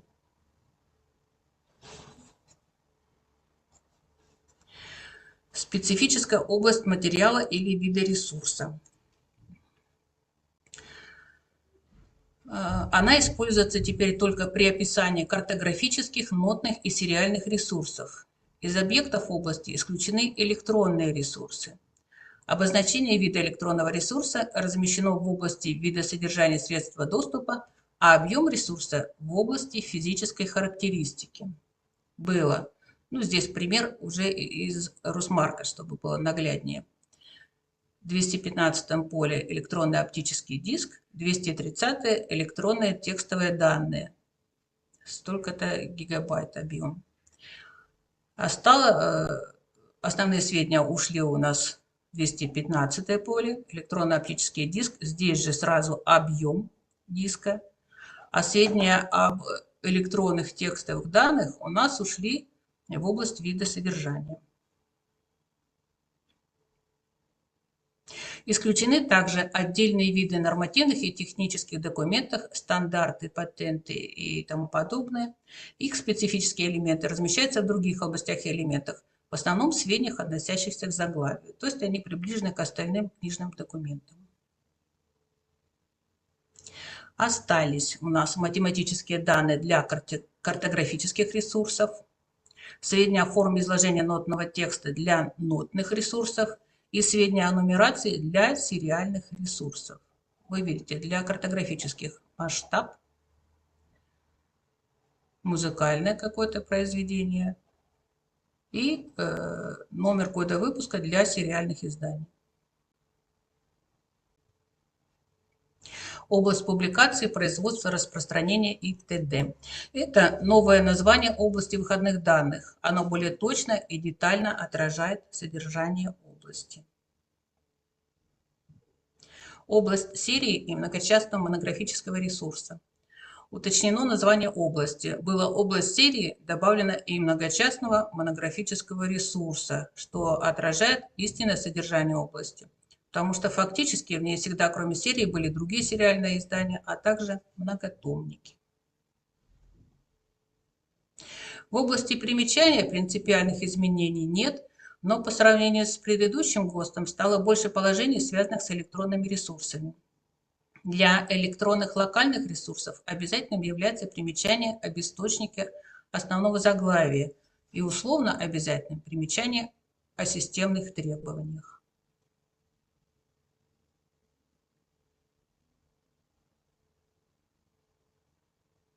Для электронных ресурсов сетевого распространения обязательным является примечание об электронном адресе ресурса в сети интернет и дате обращения. Условно обязательным примечание о режиме доступа. Режим доступа означает название сети, право, характер доступа, свободный, прямой с ограничениями и тому подобное. Адрес доступа – это адрес сайта или отдельной страницы. Специальная форма обозначения индивидуального адреса ресурса в интернете. Режим доступа для ресурсов из локальных сетей, а также из полнотекстовых баз данных, доступ по которым осуществляется на договорной основе под подписки и тому подобное. Примечание. Режим доступа в сеть RunNet, либо режим доступа по подписке. Пример сведения об обновлении ресурса или его части. Обновляются в течение суток, либо дата пересмотра 1 января 2018 года.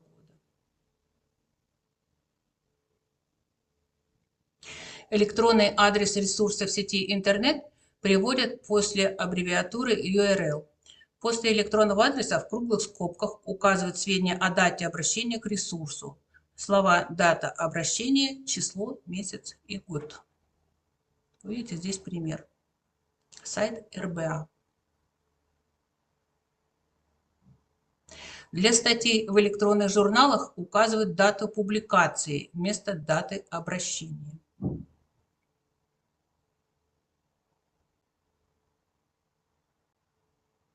Область идентификатора ресурса и условий доступности.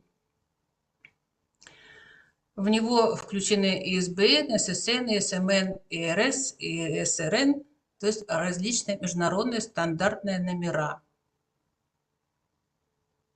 а также цифровой идентификатор объекта для электронных публикаций, номер ДАИ, может быть номер государственной регистрации, обозначение, присвоенное производителем ресурса, производственный номер и тому подобное. Вот вы видите примеры. Номер статьи, номер государственной регистрации какого-либо ресурса, производственный номер, международный стандартный номер музыкального издания.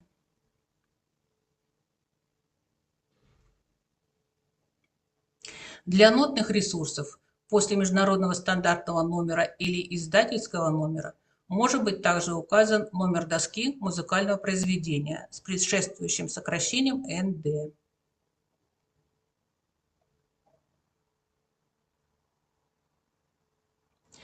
Область содержит сведения... Так, а вот это мы уже подошли как раз к нашей новой области. Область вида содержания и средства доступа. Вид содержания отражает основной вид информации, содержащейся в ресурсе. Все термины для обозначения вида содержания приведены в специальном списке в ГОСТе и должны приводиться в нашем описании, соотносясь именно с этим списком. Все элементы области 9 также включены в справочники полей 181, 182 и 203 формата RusMarc. Область содержит сведения о природе информации, содержащейся в ресурсе, и средстве, обеспечивающем доступ к нему. Предписанным источником информации для области является непосредственно ресурс. Для обозначения каждого элемента используют специальные термины, приведенные в ГОСТе, на языке и в графике, выбранными библиографирующей организацией. Слова и словосочетания приводят без сокращения.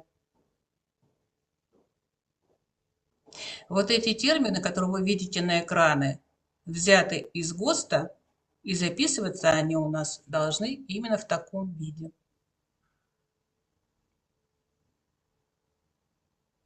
Рассмотрим их подробнее.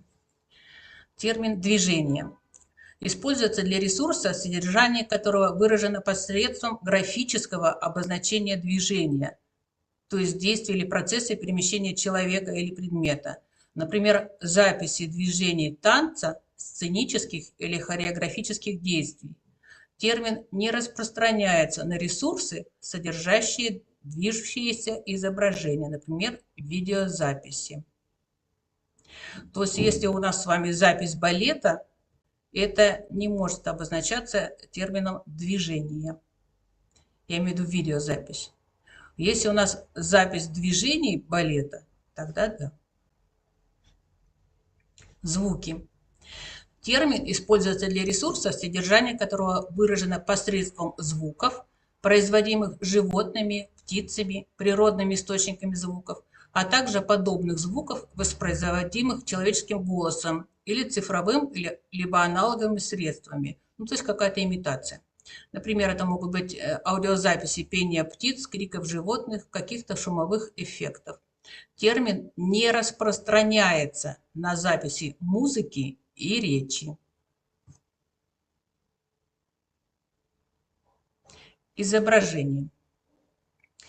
Термин используется для ресурса, содержание которого выражено посредством линии, формы, штриховки и тому подобное, и предназначено для зрительного восприятия. Изображение может быть неподвижным или движущимся, двух- или трехмерным. Например, репродукции, гравюры, фотографии, карты, рельефные карты, стереографии, видеозаписи, изображения дистанционного зондирования, литографии и тому подобное. Также он распространяется на картографические ресурсы, такие как глобусы, модели рельефа и трехмерные поперечные сечения.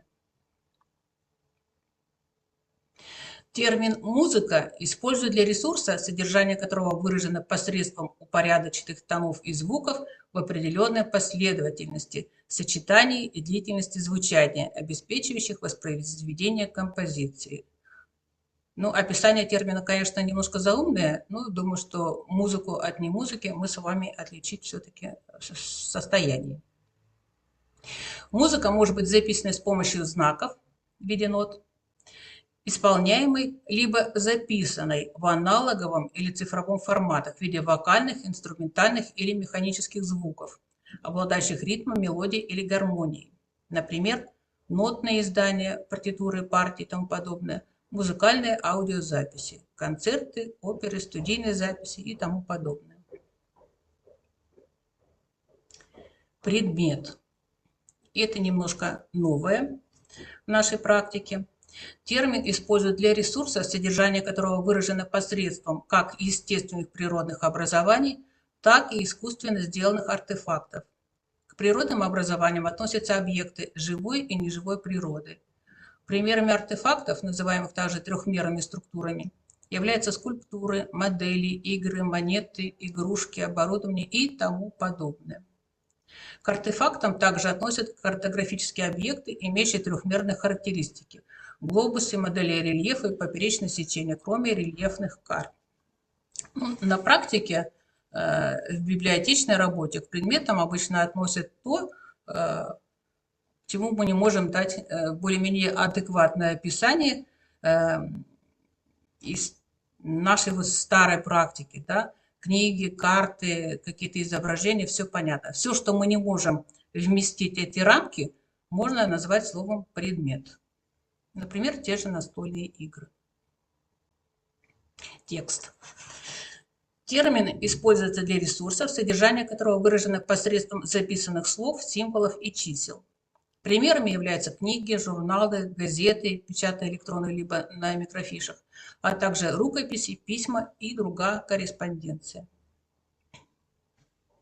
Устная речь. Термин используется для ресурсов, содержание которого выражено посредством голоса человека. Например, аудиокниги, аудиозаписи радиопередач, устных рассказов, постановок и тому подобное, записанных в аналоговом и цифровом форматах. Электронная программа. Термин используется для ресурса, содержание которого выражено посредством последовательного ряда инструкций, закодированных цифровым способом и предназначенных для обработки и выполнения компьютером. Например, компьютерные операционные системы, прикладное программное обеспечение и тому подобное. Электронные данные. Термин используют для ресурса, содержание которого выражено посредством закодированных цифровым способом данных, которые предназначены для обработки компьютером и обычно не представляются в необработанном виде. например, числовые данные, данные об окружающей среде и так далее, используемые электронными программами для вычисления средних значений соответствий или для создания моделей. Термин «электронные данные» не распространяется на закодированные цифровым способом записи музыки, речи, звуков, воспроизводимые компьютером изображения и текст. То есть те диски, которые мы с вами получаем, аудиокниги, какие-то спектакли, видеодиски – это не электронные данные. Для ресурса, содержание которого не может быть выражено ни одним из вышеперечисленных терминов, приводит обозначение «другой вид содержания». Если терминов 3 или более, приводится обозначение «разные виды содержания». Если все виды содержания равнозначны, то в описании могут быть приведены все виды в алфавитном порядке, разделяемые знаком точка. Вы видите пример: изображение и текст. Примером является печатный художественный альбом. Если один из видов содержания является преобладающим, то сначала указывают его форму, а затем менее значимых видов: изображение, движение, текст. Примером является CD-ROM, основное содержание которого составляет видеозапись танца, изображение, сопровождаемое его кинетографией, движение, и пояснительным текстом.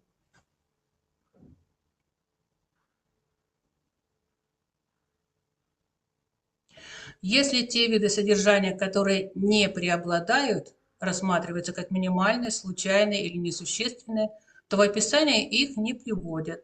Например, печатная книга с небольшим количеством иллюстраций, в описании приводится только термин «текст».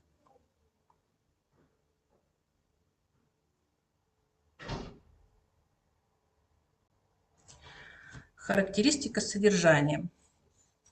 По сути, это факультативный элемент, но по факту старается, по крайней мере, первое время заполнять, вернее, вводить всю доступную информацию. И обязательно и факультативную. Характеристики содержания уточняют природу информации, наличие или отсутствие движения, размерность и способ сенсорного восприятия объекта описания. Приводятся они после термина вида содержания в круглых скобках со строчной буквы. Ну, это если вы будете писать все вручную. Как это делается в Opac, я покажу чуть позже. Для уточнения определенного вида содержания применяют соответствующие термины из ниже приведенных списков в необходимом количестве. При использовании нескольких терминов их разделяют предписанным знаком точка с запятой. Вот в таком виде. Сначала термин вид содержания, затем характеристика содержания в скобках.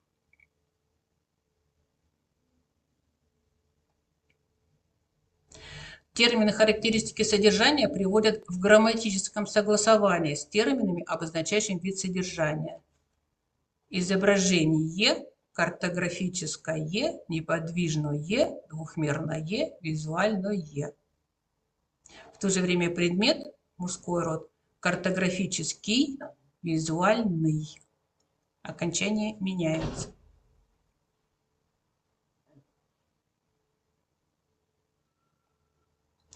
Для уточнения природы информации применяются следующие термины. Знаковый.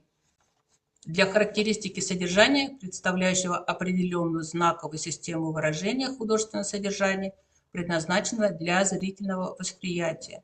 Применяют при библиографическом описании нотных ресурсов, а также ресурсов, содержащих знаковую запись танцевальных, сценических движений, хореографических действий. Музыка знаковая, то есть ноты. Движение знаковое.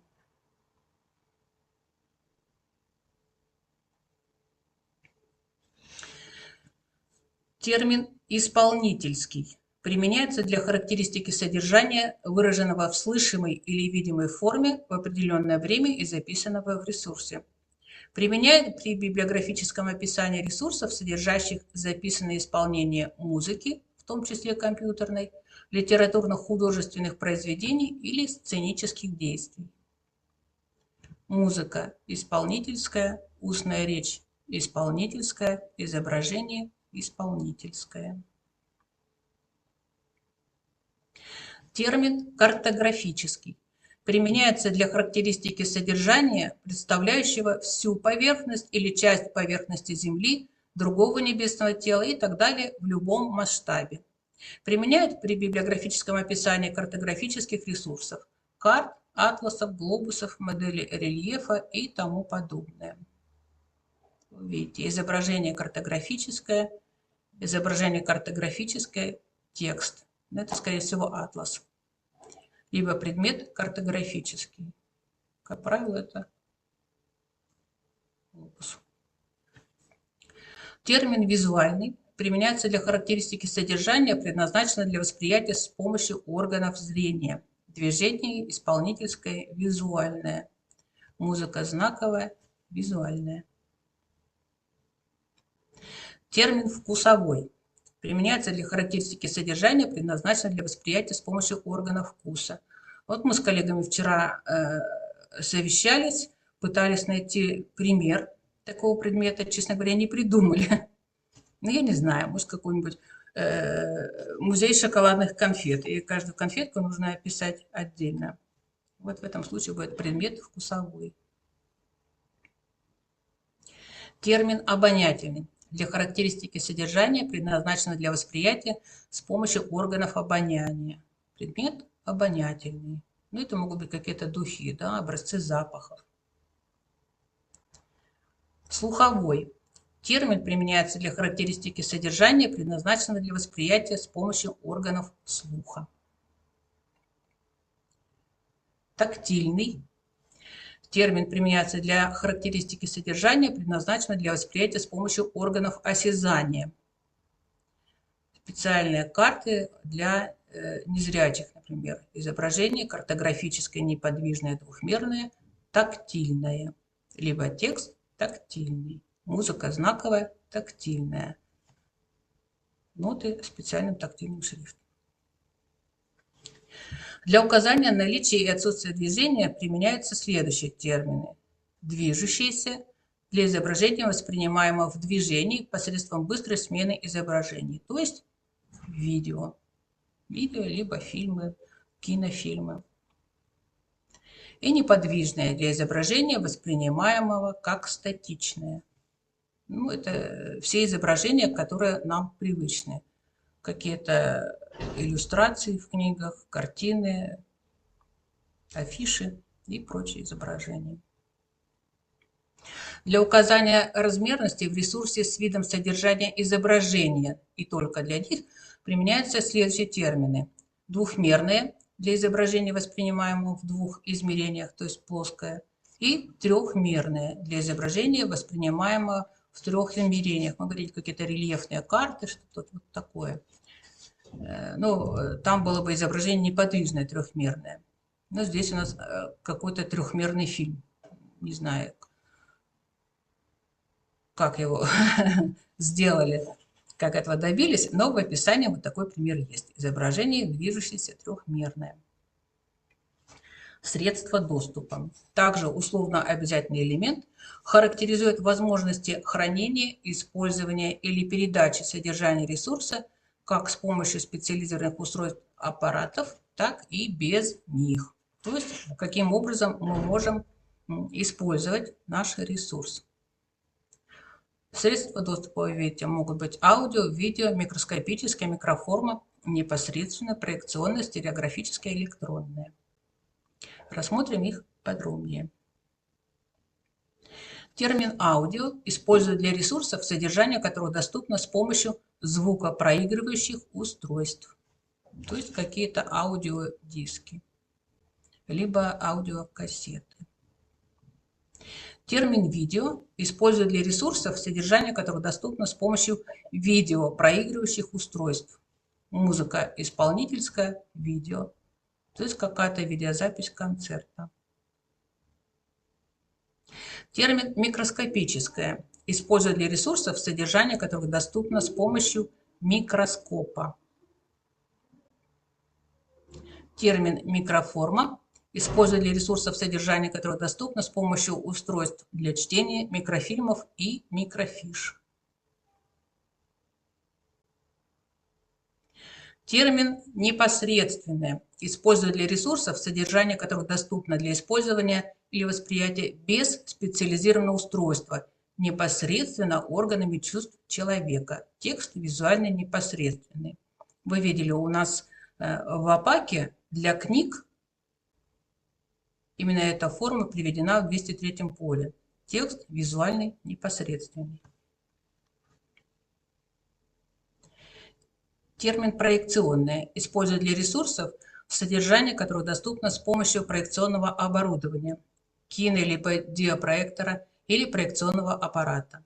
Изображение неподвижное, двухмерное, визуальное, проекционное. Диафильмы или слайды. Термин «стереографическое» используют для ресурсов, содержание которых парное неподвижное изображение доступно с помощью стереоскопа или стереографического аппарата для получения эффекта трехмерности. Изображение неподвижное, трехмерное, визуальное, стереографическое.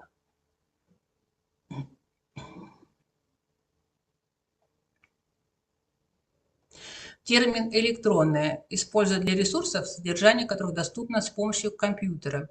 Текст визуальный, электронный. Электронная программа электронная. Ну, это не тавтология, это просто два разных термина.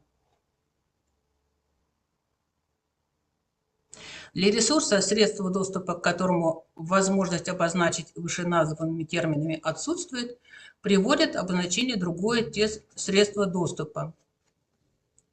Изображение неподвижное трехмерное, другое средство доступа. То есть это не стереография, не какие-то специальные приспособления, нет ему еще названия.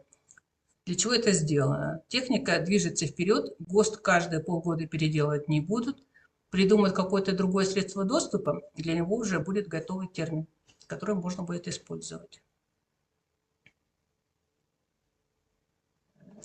Если все средства доступа равнозначны, то в описании может быть приведен каждый вид содержания с соответствующим термином средства доступа с предшествующим предписанным знаком плюс. Сведения приводят в алфавитном порядке.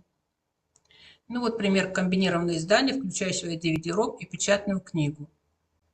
Изображение, движущееся двухмерное видео и текст визуальный непосредственный. То есть ни одно из них не является приложением к другому. Они равноправны. Еще один пример. Одна часть содержания помещена в печатной книге, другая на CD-ROM. Текст визуально непосредственный и текст визуальный электронный.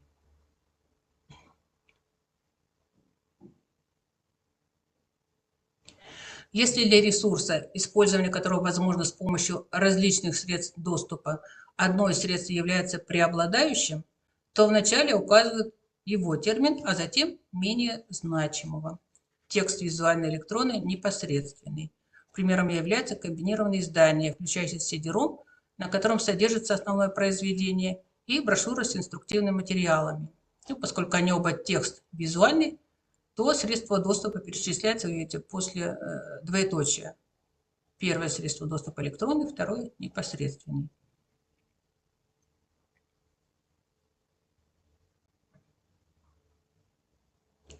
Если средства доступа, которые не преобладают, рассматриваются как несущественные или случайные, то в описании их не приводят. Например, звуковой диск с приложением 2 страниц текста, поэтому здесь не приведено средство доступа непосредственное. Устная речь исполнительская, аудио.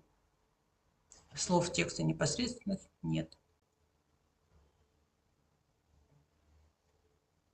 Для ресурсов со смешанными средствами доступа может быть применен термин «разные средства доступа». Например, если в ресурсе более 3 средств доступа. Ну и посмотрим примеры. Вы видите на экране у нас обычные книжные издания. Каменские труды по истории, текст визуальный, непосредственный. Приводится после всех областей описания, в самом конце. Еще одна книга. И также текст визуальный, непосредственный.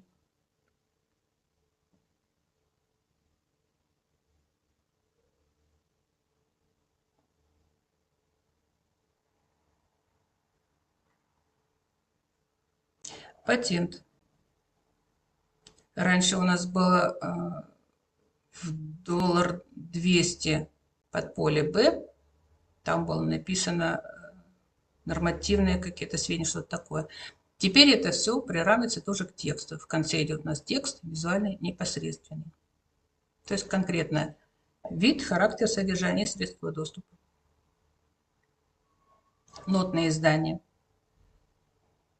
Музыка, знаковая, непосредственная.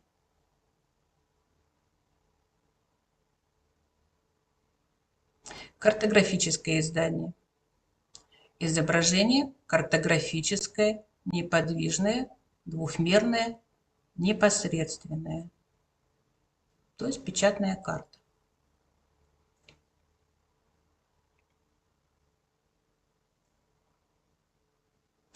Аудиоиздание. Это аудиокнига, поэтому в конце описания мы указываем устная речь, аудио.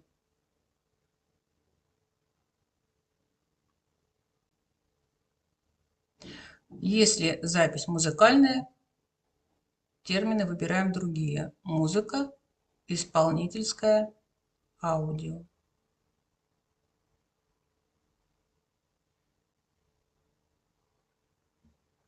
Видеоиздание.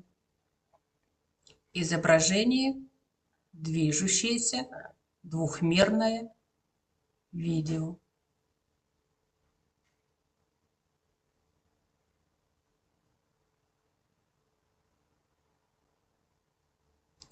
Электронный диск.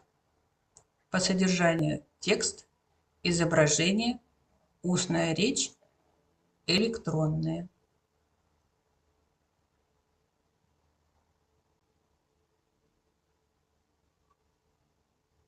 Здесь пример электронной компьютерной программы. Электронная программа, электронная.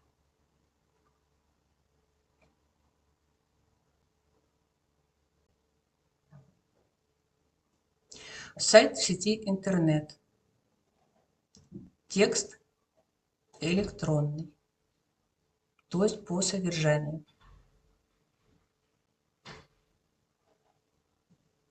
Глобусы либо модели.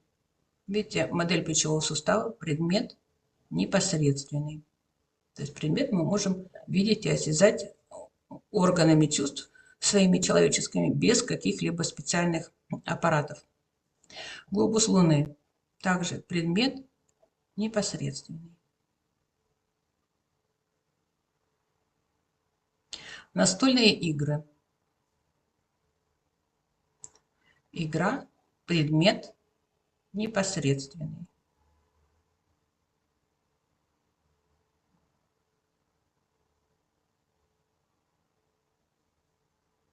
Эта презентация была подготовлена на основе статьи сотрудников Российской государственной библиотеки «Стабильность и развитие. Национальный стандарт». Статья вышла в журнале «Библиография» номер 6 за 2018 год.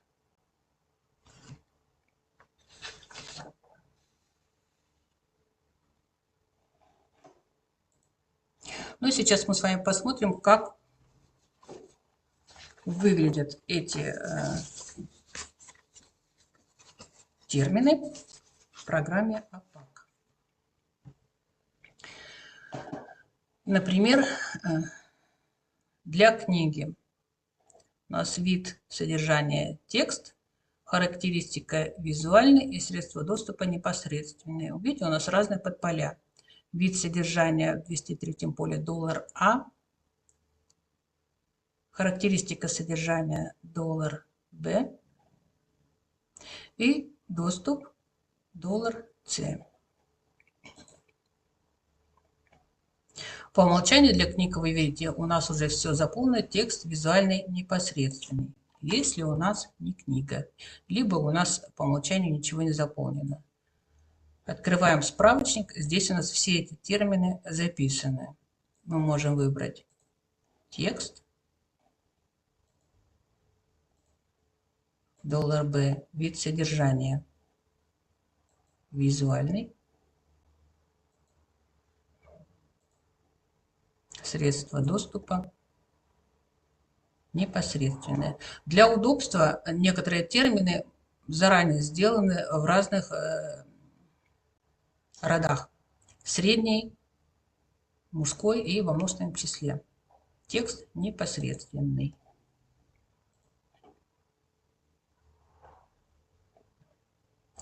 Как мы уже с вами говорили, практически все сведения, которые у нас даны словами, где-то отражаются в кодированном виде. Эти термины у нас также отражены в закодированном виде. Ну, самое простое это у нас 182 средство доступа. $А, здесь средства доступа. Аудио, электронные, микроформы и так далее. У нас непосредственно, вот мы его выбрали. И 181 поле. $А это код вида содержания. У нас это был текст. Ну вот вторая позиция стоит у нас решеточка по умолчанию. Для книг там можно больше ничего не дополнять. Когда мы дойдем до изображения, я покажу, что у нас там еще можно выбрать. $Б – код характеристики содержания. Знаковый, исполнительский, картографический и так далее. Для книг эта позиция не используется, для текстов вернее. Дальше у нас идет спецификация наличия или отсутствия движения. Ну, в книгах тоже эту позицию использовать было бы странно. Их две позиции у нас не используем. Спецификация способа сенсорного восприятия. А вот здесь мы напишем. Книгу, как правило, мы воспринимаем либо в тактильном виде, либо визуально. Ну, обычно книги у нас визуальные, поэтому выбираем Е. Визуальная. И остальные две позиции, ну, можно там уже не выбирать, там значение не определено. Это как раз и есть наша вот решеточка. Выбираем ОК. И вот у нас заполненное поле. Так, где-то я потеряла 2 икса. Сейчас, минутку.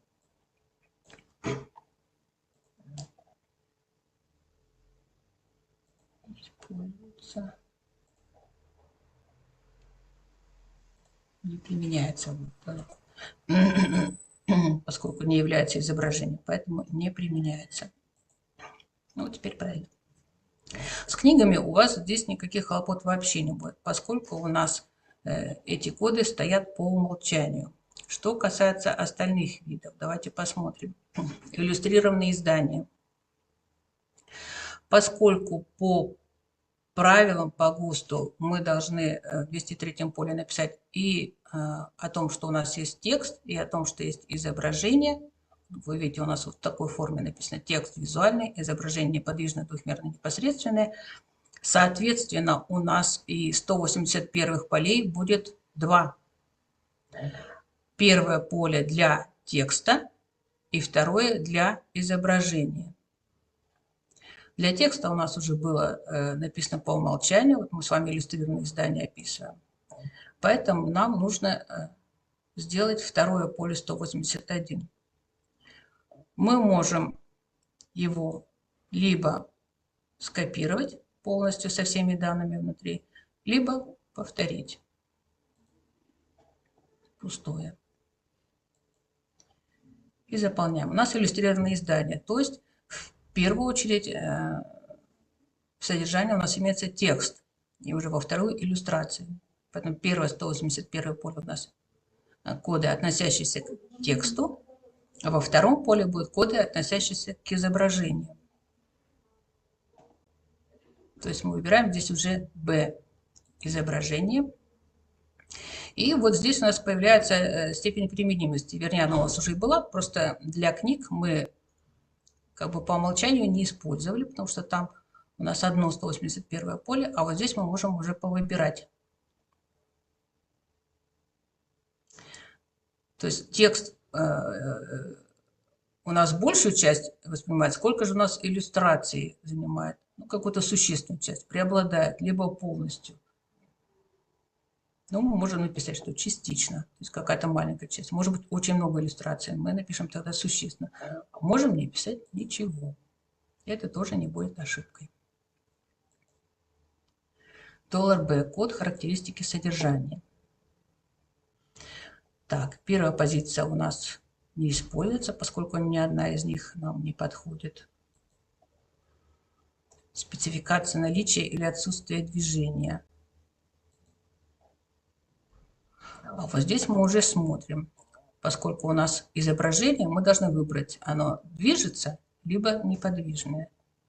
Ну, книги с подвижными картинками, это в сказках и фантастике только мы встречали. Реальные таких еще не видела, поэтому выбираем код неподвижное. Ну, поскольку мы один код для иллюстрации выбрали, выберем и другое. Какое у нас изображение? Двухмерное либо трехмерное. В книгах, опять же, как правило, двухмерное.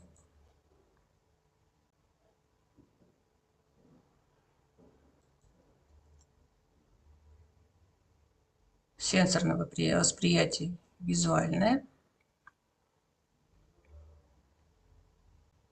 Ну и здесь можно 3 вида выбрать. Мы одну выбрали, этого уже вполне достаточно. Вот у нас код для иллюстраций. И в 203 поле у нас текст визуальный. И в этом же самом поле мы снова пишем в логическом порядке текст визуальный. Теперь про изображение. Изображение. Какое? Неподвижное. Повторяется каждый раз под поле. Неподвижное, двухмерное. И средства доступа.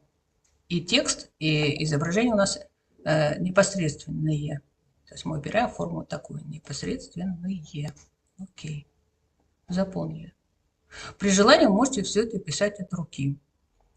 Если хочется, если вам так удобно, вы можете сделать себе какой-то подсобный блокнот. Вот у меня эти все примеры, например, взяты из моего блокнота, из которого я копирую готовые формы для 203 поля, для 181, 182, для разных видов изданий. Руками это писать, конечно, долго, и даже из справочника долго выбирать.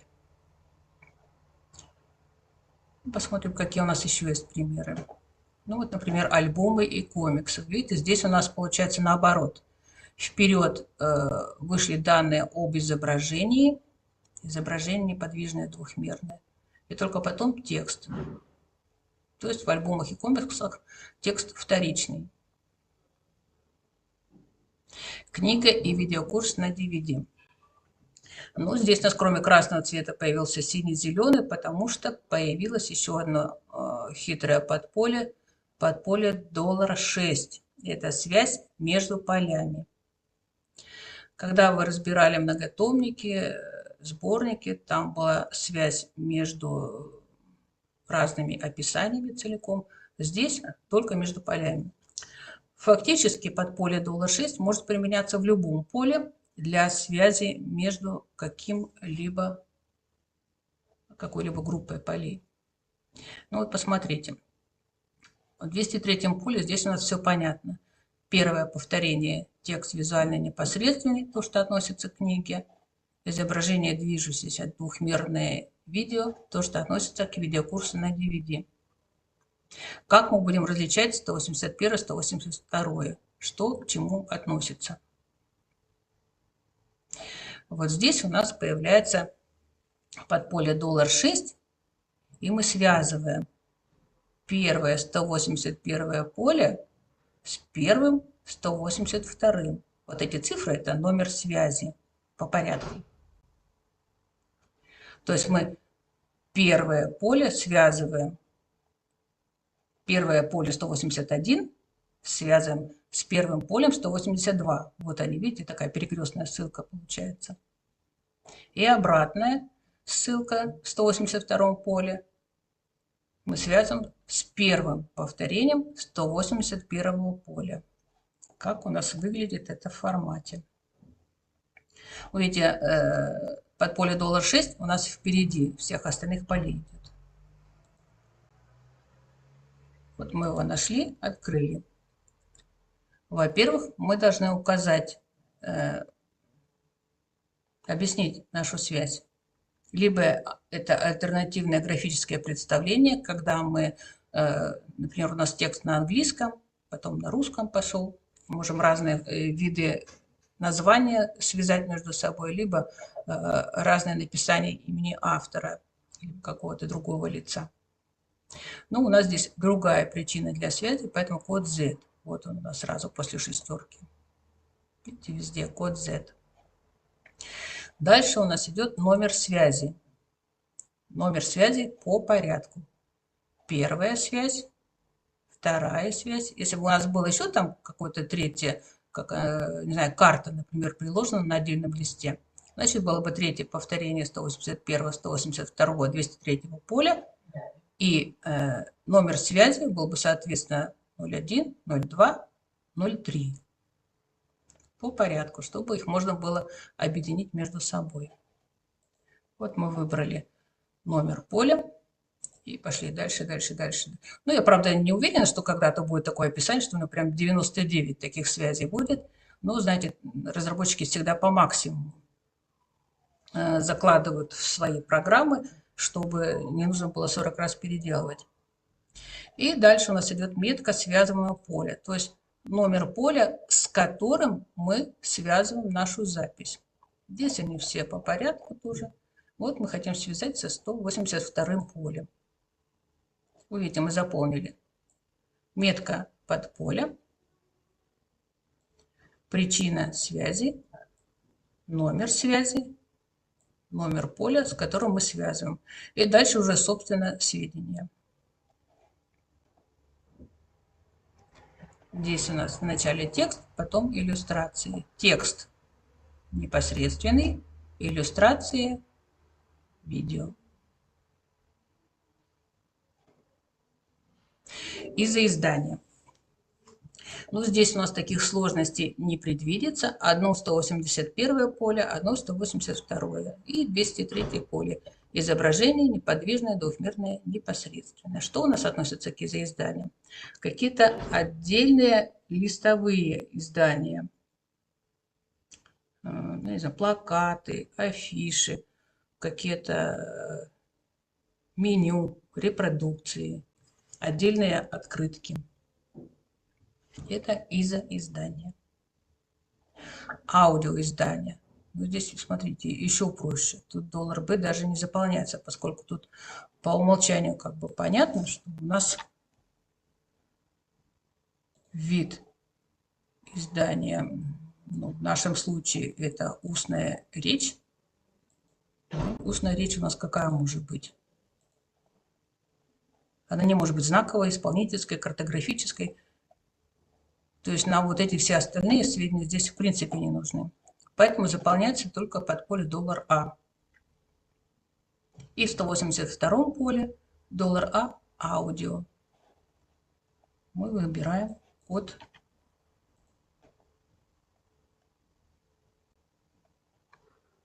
Так, я потерялась. Вот, код аудио. Устная речь, аудио. То есть какая-то либо аудиокнига, либо запись какого-то спектакля. Может быть музыкальная запись. В этом случае мы в 181 поле уже заполняем $B. Поскольку музыка у нас может быть... Так, подождите. Зато у меня ошибочка вышла. Музыка. Здесь $D. И дальше уже мы выбираем, какая она у нас знаковая, либо исполнительская.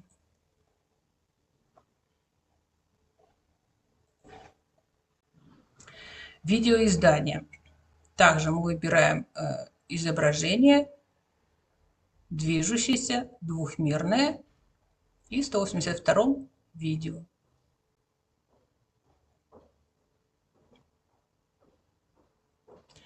То же самое, но трехмерное изображение. Видите, у нас здесь появляется код 3. Трехмерное изображение.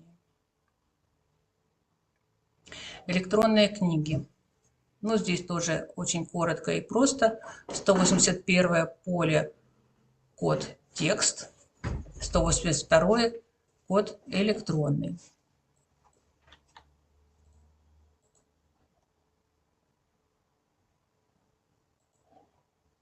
Текст.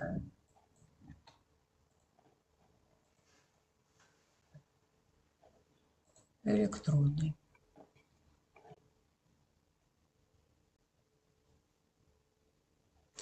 Мультимедийные электронные издания. Здесь у нас опять появляется 2 181 поля, даже 3 181 поля и одно 182. Но поскольку 182 одно, поэтому нам здесь не понадобилось связывать 3 разных связи делать. И 203 поле, соответственно, тоже одно, поскольку мы описываем один объект. И по содержанию текст, изображение, устная речь. Отдельно 181 поле текст, 181 изображение, 181 устная речь.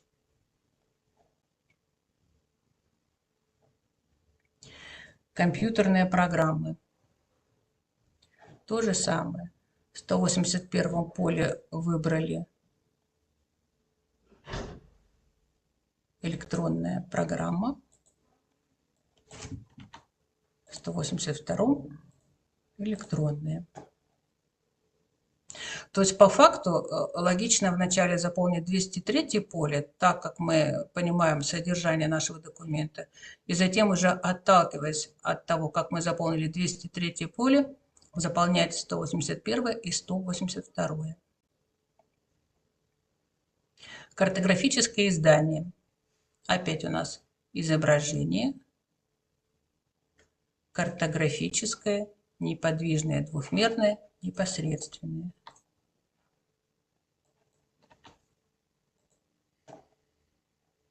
Изображение, картографическое, неподвижное,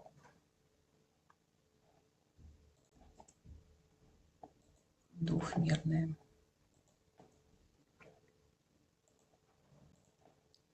И непосредственное, то есть, собственно, печатная карта. Микроформы. Ну, здесь у нас тоже в 181 мы пишем, что именно у нас в микроформе находится.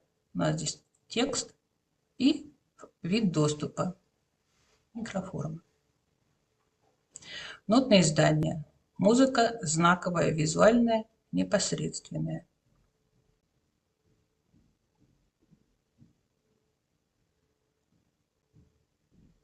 Предметы.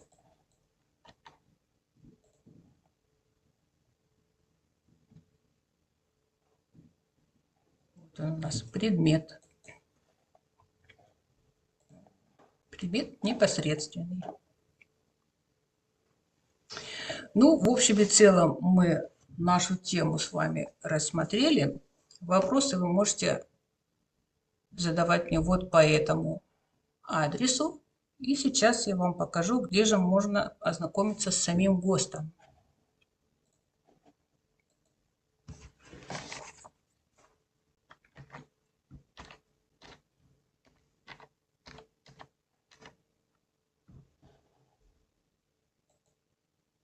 Вот по этому адресу вы можете ознакомиться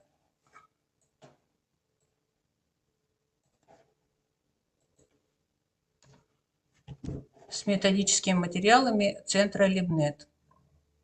По этому адресу вы попадаете на страницу Центра Либнет, и вот здесь слева у нас есть кнопка «Методическое обеспечение». Нажимаем и попадаем. Здесь у нас есть все. российские правила каталогизации, система форматов Русмарк. Сейчас я покрупнее сделаю.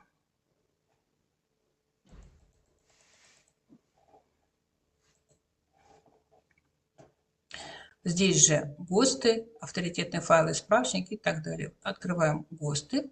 И на первой строке у нас ГОСТ R700100-2018, библиографическая запись, библиографическое описание. После того, как вы нажмете, у вас открывается стандарт полностью с самого начала. Здесь у нас все очень подробно, очень стандартно, как положено в стандарт. Вначале термины, затем объекты применения и так далее. Рассматривается предписанная пунктуация для всех областей описания. Источники информации, правила приведения информации об источнике, язык библиографического описания. Все очень подробно рассматривается.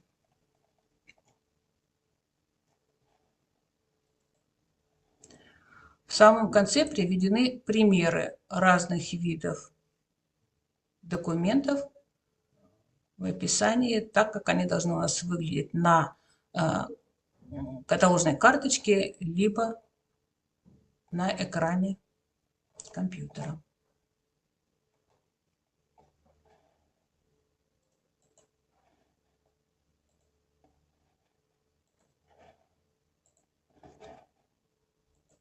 И еще раз.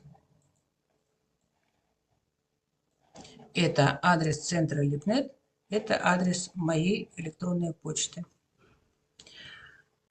Все вопросы можете задавать в любое время. Мы по возможности на них ответим. На этом моя лекция закончена. До свидания.